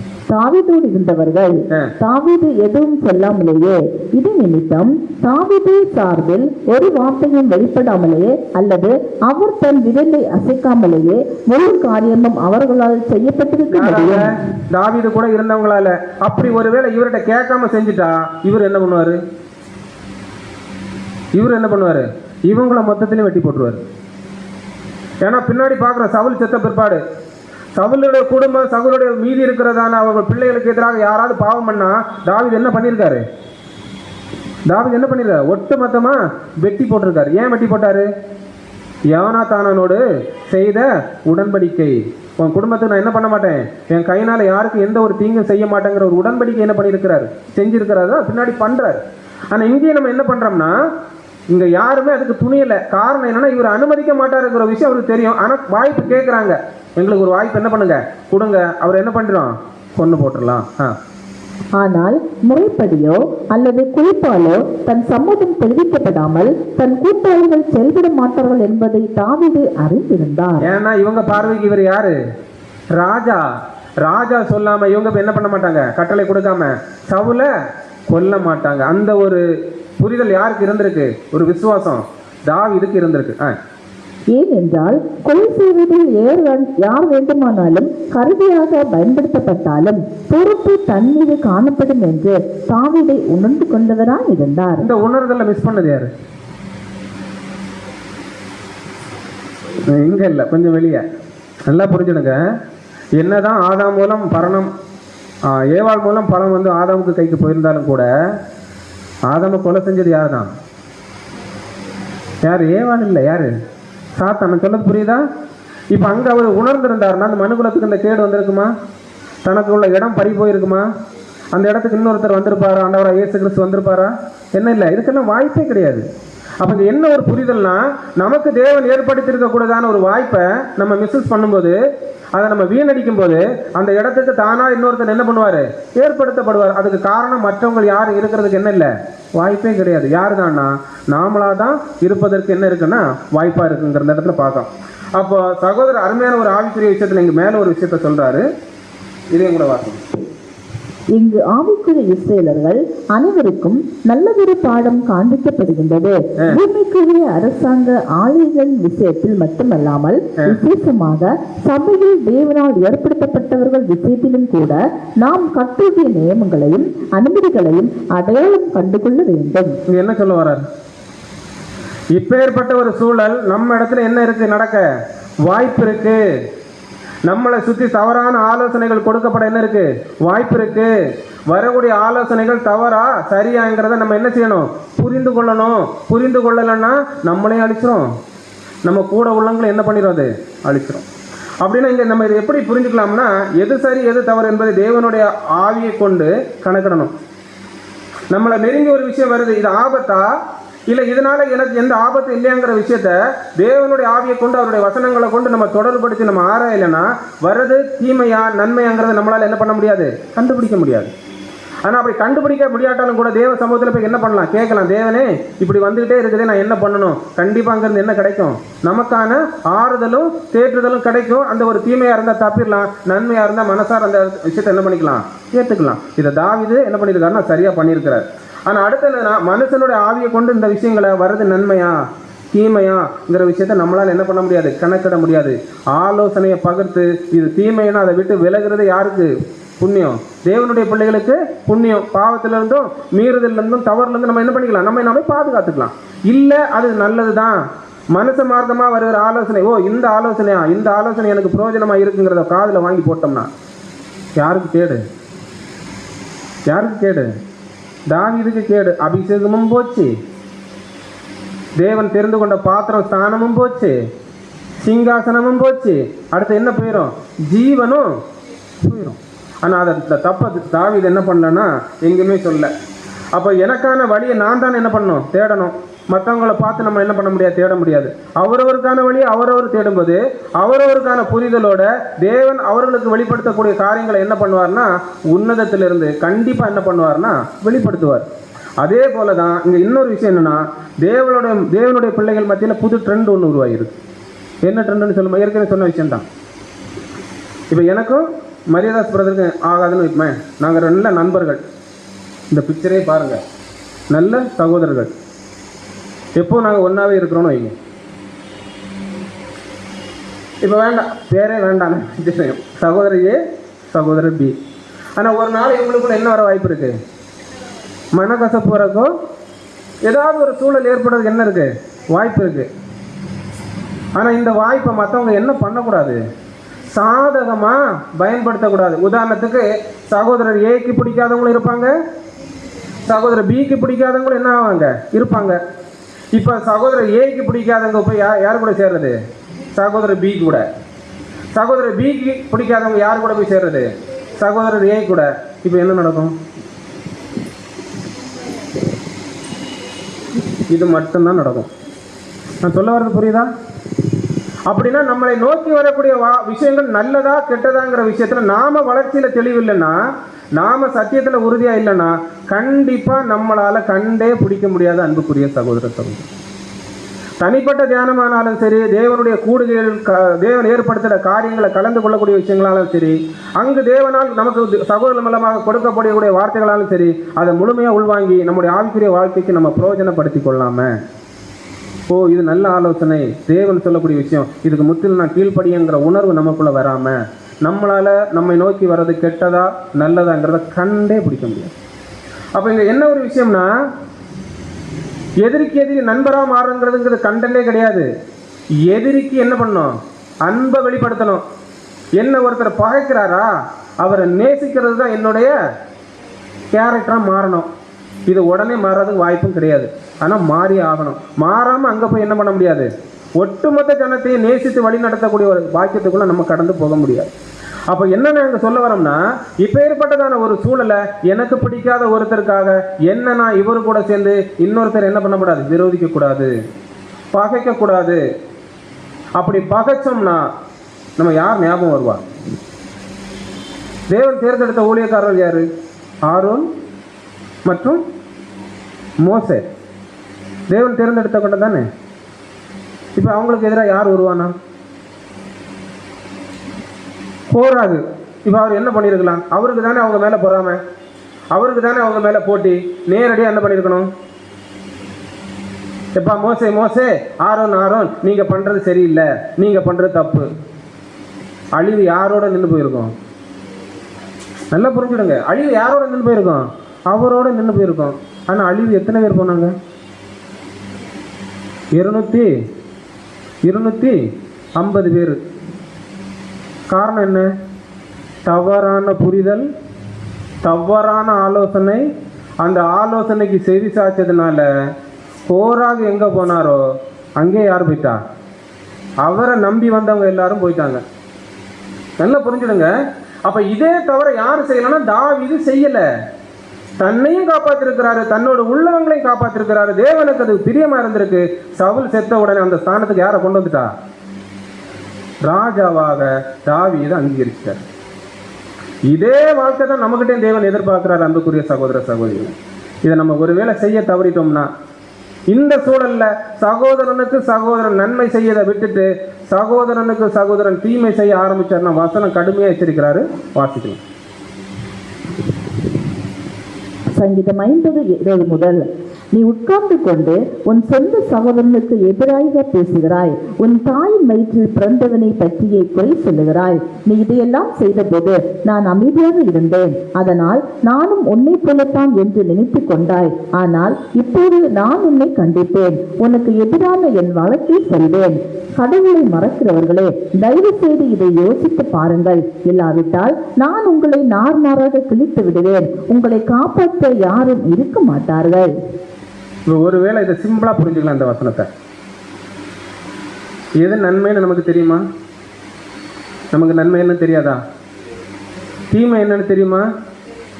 புறங்கூறுதல் பேசலாமா பேசக்கூடாதுன்னு தெரியுமா? எல்லாமே தெரியும் இல்லையா? தெரிஞ்சே போய் ஒரு விஷயத்தை நம்ம மாட்டினா அதான் கீழே சொல்றாரு, கடவுளை மறக்கிறவர்களே.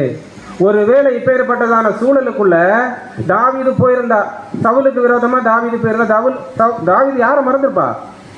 தேவன் அவருடைய மைண்ட் செட்ல இருந்திருக்க மாட்டாரு. இதே சூழலுக்குள்ள நம்ம தேவனுடைய பிள்ளைகளும் கடந்து போனோம்னா அந்த நேரங்கள்ல, அந்த நொடி பொழுதல்கள்ல, அந்த சமயத்துல யார் இருக்க மாட்டா? நம்ம கூட தேவன் இருக்க மாட்டாரு. என்ன சொல்றாரு? பீறி போடுவேன்னு சொல்றாரு. என்ன பண்ணுவேன்? பீறி போடுவேன், கொன்று போடுவேன். கடைசி வசனம் வாசித்து பார்த்தா தெரியும். அப்படின்னா எப்பேற்பட்டதான ஒரு எச்சரிப்பை கொண்ட இங்க நம்ம யார் தான்?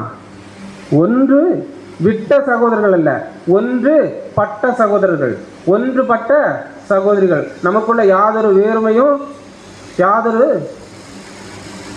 விஷயங்கள் தப்பா என்ன பண்ணக்கூடாது, உருவாகவும் கூடாது, நம்மளாக உருவாக்கி கொள்ளவும் கூடாது. அப்படி உருவாக்கிக்கிட்ட நல்ல ஒரு விஷயம் புரிஞ்சுக்கலாம், நம்மளையும் அது கொண்டு போகும் அழிவுக்குள்ள. நம்மை சார்ந்து தவறான ஆலோசனை தருகிறவர்களே அது என்ன பண்ணும்? கொண்டு போகும். இதை நம்ம உணரலை, இதை நம்ம புரிந்து கொள்ளலைன்னா அன்புக்குரிய சகோதர சகோதரர்களே, இந்த ஆவிக்குரிய வாழ்க்கையில சவுல் மூலம் தாவீது மூலம் தேவன் தருகிறதான இந்த அருமையான ஒரு பாடத்தை நம்மளால் என்ன பண்ண முடியலை, புரிஞ்சிக்க முடியலை, அது ஏற்றுக்கொள்ள முடியலைங்கிறத இந்த இடத்துல நம்ம புரிஞ்சுக்கலாம். அப்போ இங்கே அடுத்த ஒரு விஷயம் முக்கியமாக கொடுக்குறாரு, அது மட்டும் நம்ம பார்த்து முடிக்கலாம். அடுத்த ஒரு முக்கியமான ஒரு எச்சரிக்கை, இதை மட்டும் வாசி. ஒருவேளை இப்ப இவர்கள் நீதிக்கு சத்ததாக மாறி போனாலும் இவர்களது அழிவை நிறைவேற்றுவது நமக்கு அடுத்த காரியம் அல்ல.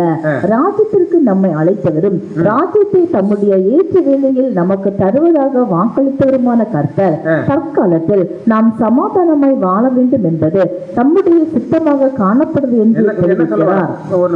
என்ன சொல்ல வர்றான்னா, நம்மளை சுற்றி என்ன நடந்தாலும் அதை பற்றி நீங்கள் என்ன பண்ணாதீங்க, கவலையே படாதீங்க. நமக்கு ஒருத்தர் என்ன பண்ணியிருக்கிறாரு? வாக்கு தத்தம் தந்திருக்காரு. அந்த வாக்கு தத்தத்தில் என்ன பண்ணுங்க? நம்பிக்கையாக இருங்க. அந்த இடத்துக்கு யார் நம்மளை கொண்டு போவா? தேவன் ஆட்டோமேட்டிக்காக கொண்டு போவார்.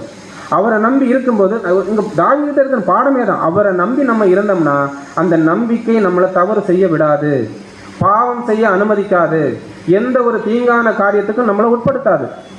ஆனால் நமக்கு இந்த நேரத்தில் என்ன கேள்வி வந்துடக்கூடாதுன்னா, அப்போ தாவீது பாவமே செய்யலையா? இங்கே அது பாயிண்ட் இல்லை.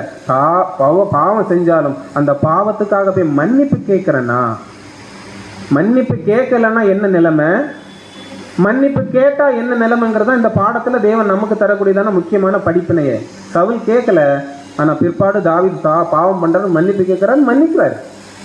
அப்போ இங்கே என்ன ஒரு விஷயத்தை புரிஞ்சுக்கலாம்னு அடுத்து வாங்க. இன்னுமாக நாம் நம்முடைய சத்துருக்களிடம் கூட, அதாவது நம்மை அல்லது நமது குணங்களை பார்க்க கெடுக்க வேண்டும் என்ற நோக்கத்தில் தேடி திரிபவரிடம் கூட, அல்லது நம்மை அழித்துக்கூட வேண்டும் என்று என்றிருப்பவரிடம் கூட நாம் பொறுமையுடனும் நிதானத்துடனும் இரக்கத்துடனும் காணப்பட வேண்டும் என்பது நம்முடைய தேவனின் சித்தமாக காணப்படுகிறது. சிம்பிளா சொன்னாதான், நம்மளை சுற்றி என்ன நடந்தாலும், நமக்கு எதிராக யார் என்ன செய்துட்டாலும், என்ன சிந்திச்சிட்டாலும் கூட நம்ம என்ன பண்ணி தான் இருக்கணும்? அமைதியாக பொறுமையோடு கடந்து நம்ம ஓட்டத்தை ஓடிட்டே இருக்கணும். ஒரு வேளை இல்லை என்னால் முடியலை, நான் சந்தர்ப்பத்தை எதிர்பார்த்துருக்கேன்ங்கிற ஒரு சூழலுக்குள்ளே போயிட்டு அன்புக்குரிய சகோதரர் அவங்க இன்னைக்கு போயிடுவாங்க. நல்லா புரிஞ்சுக்கோங்க. நம்ம தள்ளிடலாம் ஒருத்தரை, அவர் கீழே போயிடலாம், அவர் விழுந்து போகலாம், ஆனால் யார் போயிடுவா அடுத்தது? அவர் எங்கே நிற்கிறாரு? அவரை தள்ளலாம், இவர் எங்கே போவார்? ஒரு சின்ன பிக்சர் தான், அந்த பிக்சரில் இருக்க படிப்பினை பாருங்கள். மற்றவங்களை தள்ளுறது, யோசிக்கிறது, திங்க் பண்ணுறது ஒரு பெரிய விஷயம் கிடையாது. முதல்ல என்ன உணரணும்னா, நாளைக்கு நான் என்ன பண்ணிடுவேன், இங்கே விழுந்துருவேன், இங்கே எனக்கு ஒரு மரண நிலை ஏற்படுத்தப்பட்டுரும், தேவன் என்ன தண்டிச்சிருவாருங்கிற ஒரு உணர்வு இல்லைன்னா இதையெல்லாம் நம்மளால் என்ன பண்ண முடியாது, அவ்வளோ சாதாரணமாக எல்லாம் புரிந்து கொள்ள முடியாது. நம்ம எதை விதைக்கிறோமோ அதுவே நம்முடைய வாழ்க்கையில் என்ன பண்ணப்படும்னா அறுக்கப்படும். ஸோ நம்ம விதைக்காமல் அதுக்காக எதை விதைக்கலாம், நன்மை விதைக்கலாம், எந்த மாற்று கருத்து இல்லை. தீமைக்கு தீமை என்ன பண்ணக்கூடாது, நம்ம வாழ்நாளில் விதைச்சிடவே கூடாது. அப்படி விதைச்சிட்டோன்னா அவருக்கு இன்னைக்கு நாளைக்கு நமக்கு. அப்படின்னா இங்கே என்ன ஒரு விஷயம் தான் நம்ம புரிஞ்சுக்கலாம்னு அன்புக்குரிய சகோதரர்களே, தேவனுடைய பிள்ளைகள் மத்தியில் என்னென்ன விஷயங்கள்லாம் இருக்கக்கூடாதுன்னு தேவன் நமக்கு வெளிப்படுத்தியிருக்கிறாரோ போடுமான வரையில் அந்த விஷயங்களை நம்ம தவிர்க்கணும். போடுமான விஷயங்களை அந்த விஷயங்களை நம்ம விட்டு விலகணும்.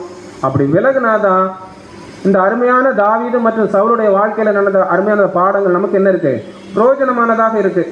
இல்லை என் எதிரி விழுறாரு, எப்பா அன்னைக்கு நீ என்ன பண்ண, எனக்கு விரோதமாக நீ என்னெல்லாம் பண்ண, நீ எனக்கு விரோதமாக என்னெல்லாம் செஞ்ச, இந்த உணர்வு வரலாமா? ஒருவேளை வந்தா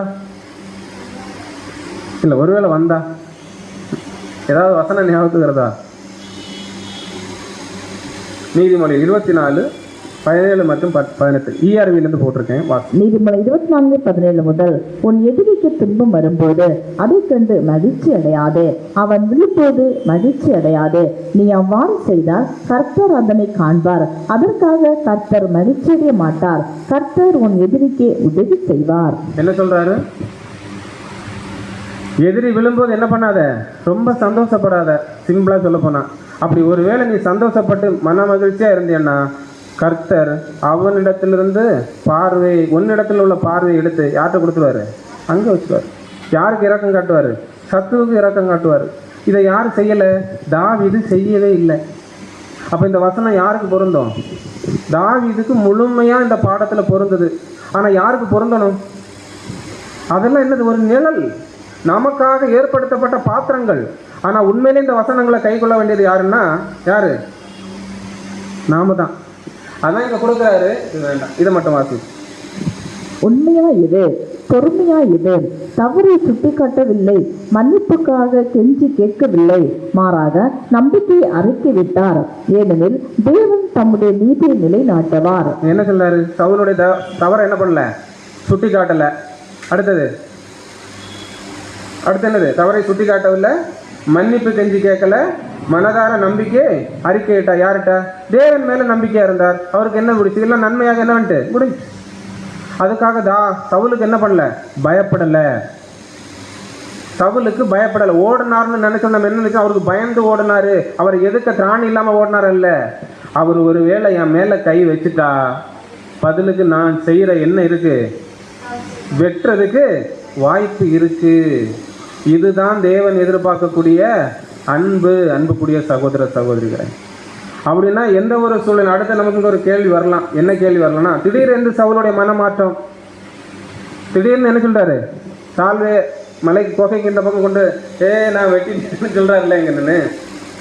இப்போ சவுல் என்ன சொன்னாரு, நீ கர்த்தரால் என்ன பண்ணப்பட்ட, அபிஷேகம் பண்ணப்பட்ட, நான் முதல்ல என்ன பண்ண, பாவின்னு ஏற்றுக்கொள்றேன். ஆக்சுவலி இது யார்கிட்ட கேட்டிருக்கணும்? தாவீதுகிட்ட கேட்டு என்ன பிரயோஜனம்? மனம் திரும்பிட்டேன்னு சொல்றாரு. இப்ப நான் என்ன கேட்கிறான் பாடத்துல, இந்த மனம் மாறுதல நம்பலாமா? திடீர் மனம் மாறுதல நம்பலாமா?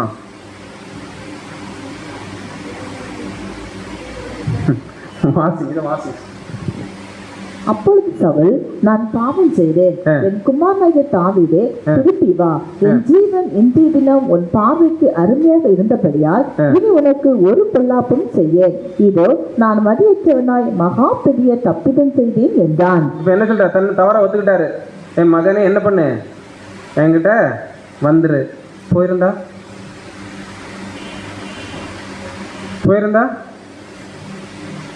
எப்பாடா எலி வந்து என்ன பண்ணுச்சு, பொறியில மாட்டிக்கிச்சு. ஆனா தாவீது என்ன பண்ணல, ஏன் போகல? சவுல் மனம் மாறிட்டாரு, மன்னிப்பு கேட்கிறாரு, மகனே என் கூட வந்துன்னு சொல்றாரு. தாவீது ஏன் போகல? கீழே உள்ளதவா. ஆனால் தாவீது சவுலின் கூப்பிடுதலுக்கு செவி கொடுக்காமல் எங்கு சென்றார்? ஆகையால் தாவீது தன்னோடிருந்த 600 பேரோடும் கூட எழுந்திருந்து மாயீசின் குமாரனாகிய ஆகீஸ் என்னும் காட்டின் ராஜாவினிடத்தில் போய் சேர்ந்தான். எங்க போயிட்டாரு? இன்னொரு தேசத்துக்கு போயிட்டாரு. ஏன் சவுல் கூட போகல?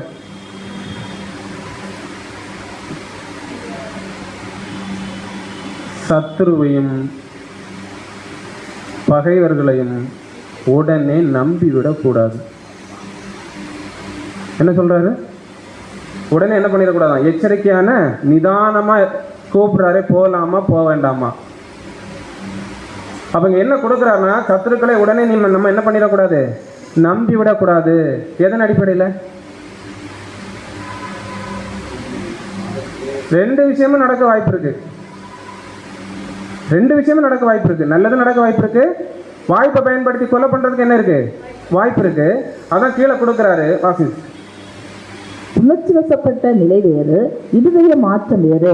சவுல் மனஸ்தாபப்பட்டது உண்மைதான் என்றாலும் தாவீது உடனடியாக சவுலை நம்பி தன்னை அவரிடம் ஒப்பு கொடுத்து விடவில்லை. ஏன்? சவுலுக்குள்ள இருக்கிறது என்ன ஆவி? என்ன ஆவி? கெட்ட ஆவி.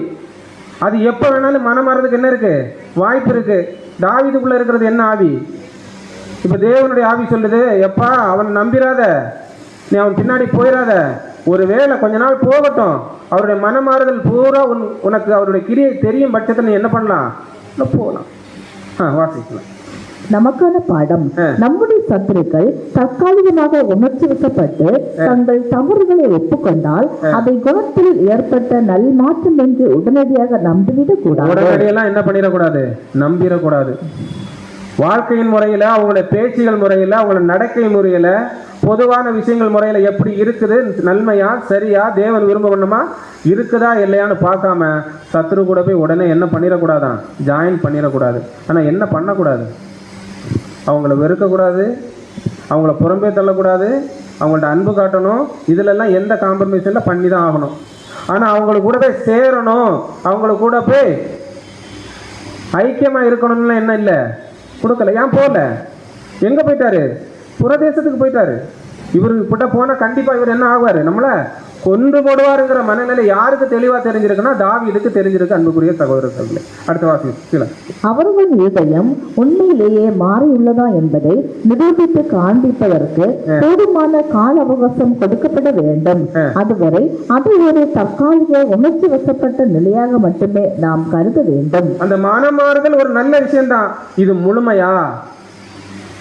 இது கண்டிப்பா இன்னும் தெளிவடையுமா?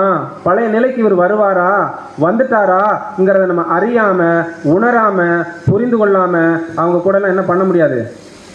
என்ன பண்ண முடியாது? சேர முடியாது. ஏன்? அது என் ஆவிக்குரிய வாழ்க்கைக்கு எப்ப வேணாலும் எப்படி மாற வாய்ப்பு இருக்கு? பாதகமா மாறுறது வாய்ப்பு இருக்கு. என் ஆவிக்குரிய வாழ்க்கை அழிகிறதுக்கு என்ன இருக்கு? வாய்ப்பு இருக்கு. அப்படி அழியத்தக்கதான வாய்ப்பு ஏற்படும் பட்சத்தில் நான் போகலாமா? தாவீது போனாரா? போகல. அப்ப தேவனுடைய பிள்ளைகளாகி இந்த இடத்துல இருக்கிற நாம போகலாமா? என்ன பண்ண முடியாது? போக முடியாது. ஏன்னா அது எனக்கு இன்னும் தெரியல. அவர் நோக்கமே என்ன கொலை பண்ண இருக்க பட்சத்துல அவரோடு போய் நான் என்ன பண்ண முடியாது? நம்ப முடியாது. எந்த நேரத்தில் வேணாலும் மாறலாம்.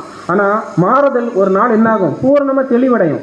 அப்படி தெளிவடைந்தது நம்ம பார்வைக்கு தெரிஞ்சிட்டுன்னா சாதாரணமா நம்ம போய் என்ன பண்ணலாம்? அவங்ககிட்ட முழுமையா நாமே அவர்கிட்ட கொடுக்கலாம். அந்த நம்பிக்கை நமக்கு வராத பட்சத்தில் அதை நம்மளால என்ன பண்ண முடியாது? ஏற்றுக்கொள்ள முடியாது, ஏற்றுக்கொள்ளவும் கூடாதுங்கிறது தான் தாவீதுல இந்த இடத்துல நமக்கு இருக்கிறதான ஆவிக்குரிய பாடம். அன்புக்குரிய சகோதர சகோதரர்களே, அதான் இங்க கொடுக்குறாரு. நானே வாசிக்கிறேன். தாவீது புதிய ஏற்பாட்டின் மகத்துவான்களில் ஒருவர் அல்ல. அவர் இயேசு கிறிஸ்து பூமிக்கு வருவதற்கு முந்தைய பழைய உடன்படிக்கையின் காலத்தில் வாழ்ந்தவர் தான். ஆனாலும் கூட இயேசுவின் அடிச்சுவடுகள் இயேசு இப்போது வந்திருக்கபடியால் தாவீதால் இயேசுவின் அடிச்சுவடுகள் பின்தொடர்ந்து நடக்க முடியல. ஆனால் அதை நடக்கக்கூடிய வாய்ப்பு யாருக்கு இருக்கு? நமக்கு இருக்கு. நடக்க முடியாதவராலே அப்பேற்பட்டதான ஒரு கேரக்டரை காமிக்க முடிஞ்சிருந்தா, அப்பேற்பட்டதான ஒரு வாழ்க்கையை ஏற்படுத்த முடிஞ்சிருந்தா நம்ம என்ன அதுக்கும் ஒரு படிப்பேலும் என்ன பண்ணியாகணும்? நம்முடைய கிரியைகளை, நம்முடைய செய்கைகளை நம்ம காமிச்சாகணும். அப்படி காமிக்கலைன்னா இந்த அழைப்பு வேஸ்ட்டு, இந்த தெரிந்து கொள்ளுதல் என்னது? நம்முடைய வாழ்க்கையில வேஸ்ட்டு. அங்கே தான் இப்போம். அந்த நிலையை விட்டு நம்ம வேற எங்கேயும் என்ன இல்லை, போறதுக்கு வாய்ப்பே இல்லை. அதான் 3வது சொல்றாரு, நாம் பெற்ற ஸ்லாக்கியம். ஆனால் நம்முடைய நாட்களில் நாம் கிறிஸ்துவனுடைய நீதியின் வஸ்திரத்தினால் மூடப்பட்டிருக்கிறோம். மாம்சத்தின்படி நடவாமல் ஆவியின்படி நடக்கிற நம்மிடத்தில் நியாயப்பிரமாணத்தில் நிறைவேறுதல் என்ன ஆகுது? நிறைவேறுது. அப்ப இந்த வகையான வாழ்க்கை தான் நம்ம கூட இருக்கணுங்கிறத நம்ம பார்க்கிறோம். இந்த வசனம் எல்லாம் நமக்கு தெரிஞ்ச விஷயம்தான். மாம்சத்தின்படி நடவாமல் ஆவியின்படி நடக்கிற நம்மிடத்தில் நியாயப்பிரமாணத்தின் நீதி நிறைவேறும். அப்புறம் நம்முடைய செய்கைகள், என்னுடைய செய்கைகள் நீதியா இல்லாத பட்சத்தில், என்னுடைய வார்த்தைகள் தேவன் விரும்பும் வண்ணமாக இல்லாத பட்சத்தில், என்னுடைய நடக்கைகள் தேவன் விரும்பும் வண்ணமாக இல்லாத பட்சத்தில், யாரையும் குற்றம் சொல்லவோ, யாரையும் குறை சொல்லவோ, யாரையும் காயப்படுத்தவோ தேவனுடைய பிள்ளைகளாகி நமக்கு இங்க பாடமே தான். யாருக்கும் எந்த சூழலிலும் அனுமதி கிடையவே கிடையாது. அதுக்காக எல்லாரையும் நம்பணும் நம்பக்கூடாதுங்கிறதுக்கும் விதிவிலக்கில் அதுக்கும் இங்க கட்டாயம் கிடையாது. என்னுடைய ஆவிக்குரிய வாழ்க்கைக்கு யார் பிரயோஜனமோ அவரை நான் சாதாரணம் என்ன பண்ணிக்கலாம், இருக்க பற்றி கொள்ளலாம். அவங்களோட சேர்ந்து நான் அதிகமாக ஆவிக்குரிய வாழ்க்கையில் வளர முடியும். ஆனால் எனக்கு ஒருத்தர் தீமை தான் செய்கிறாரு, என்னை எப்பவுமே பகைக்கிறாரு, என்னை கொலை செய்ய நோக்கில் தேடுறாருங்கிற தாவீதோட சவுல் துரத்துற மாதிரி ஒரு சூழல் இருந்ததுன்னா அங்கேயும் நமக்கு என்ன பாடம்? அன்னைக்கு அவருக்கு எந்த சூழலும் எது பகைமைக்கு பகையோ தீமைக்கு தீமையோ வஞ்சகத்துக்கு வஞ்சோ நம்ம செய்யக்கூடாது, செய்யவும் முடியாது. செஞ்சோம்னா இந்த அழைப்பும் காலி, இந்த தெரிந்து கொள்ளுதலும் காலி, தேவன் விரும்பும் வண்ணமான கிறிஸ்துவின் சாயலை என்ன பண்ண முடியாது? தரிக்க முடியாது, சிங்காசனமும் கிடைக்கும். அப்போ தாவீது போல ஒரு வாழ்க்கை முறையில் நம்ம வாழலைன்னா அன்புக்குரிய சகோதர சகோதரே, இப்போ ஏற்பட்டதான பாடங்களை தேவன் ஏற்படுத்த வேண்டிய அவசியமே இல்லை. தாவீதனுடைய வாழ்க்கை முழுக்க முழுக்க புது சிஷ்யான நமக்கான பாடம், நம்ம வாழ்க்கைக்கான பாதை. ஒவ்வொரு நாளும் அந்த வாழ்க்கையை உன்னிப்பாக நம்ம கவனித்தோம்னா அதில் நமக்கு நிறைய இருக்குது. அப்படி நிறைய இருக்க விஷயங்கள்ல ஏதோ கொஞ்சம் தான் நம்ம இன்னைக்கு என்ன பண்ணியிருக்கோம்னா பார்த்துருக்குறோம். அப்படி பார்க்கப்பட்ட விஷயத்தில் தான் நம்ம என்ன கற்றுக்கொண்டோம்னா, எதிரியை சிநேகிக்கணும், அன்பு செலுத்தணும், தீமைக்கு தீமை செய்யக்கூடாது. அதே சமயம் எதிரியை சுலபமாக நம்பிடவும் என்ன பண்ணக்கூடாது கூடாது. நம்பினாலும் உடனே நம்பினாலும் ஆபத்து, எதிர்த்து போய் அவருக்கு தீமைக்கு தீமை செஞ்சுட்டாலும் ஆபத்து. இது ரெண்டையும் பண்ணக்கூடாது. நம்மளும் தப்பணும், நம்மோடு கூட உள்ள சகோதர சகோதரர்களும் என்ன பண்ணணும்? தப்பணும். நாமும் மரணத்துக்குள்ளே போகக்கூடாது, அவங்களும் என்ன பண்ணக்கூடாது? மரணத்துக்குள்ளே போகக்கூடாதுங்கிற ஒரு நிலையில் நம்ம வாழணும். இதை தான் தேவன் இன்றைக்கு கூட நமக்கு இந்த ஒரு பாடத்தில் கற்றுத்தரக்கூடியதான விஷயமா இருக்குது. பெருமையோடு கேட்ட நாம் அனைவரையும் தேவன் தாமே ஆசீர்வதிப்பாராக. ஆமாம்.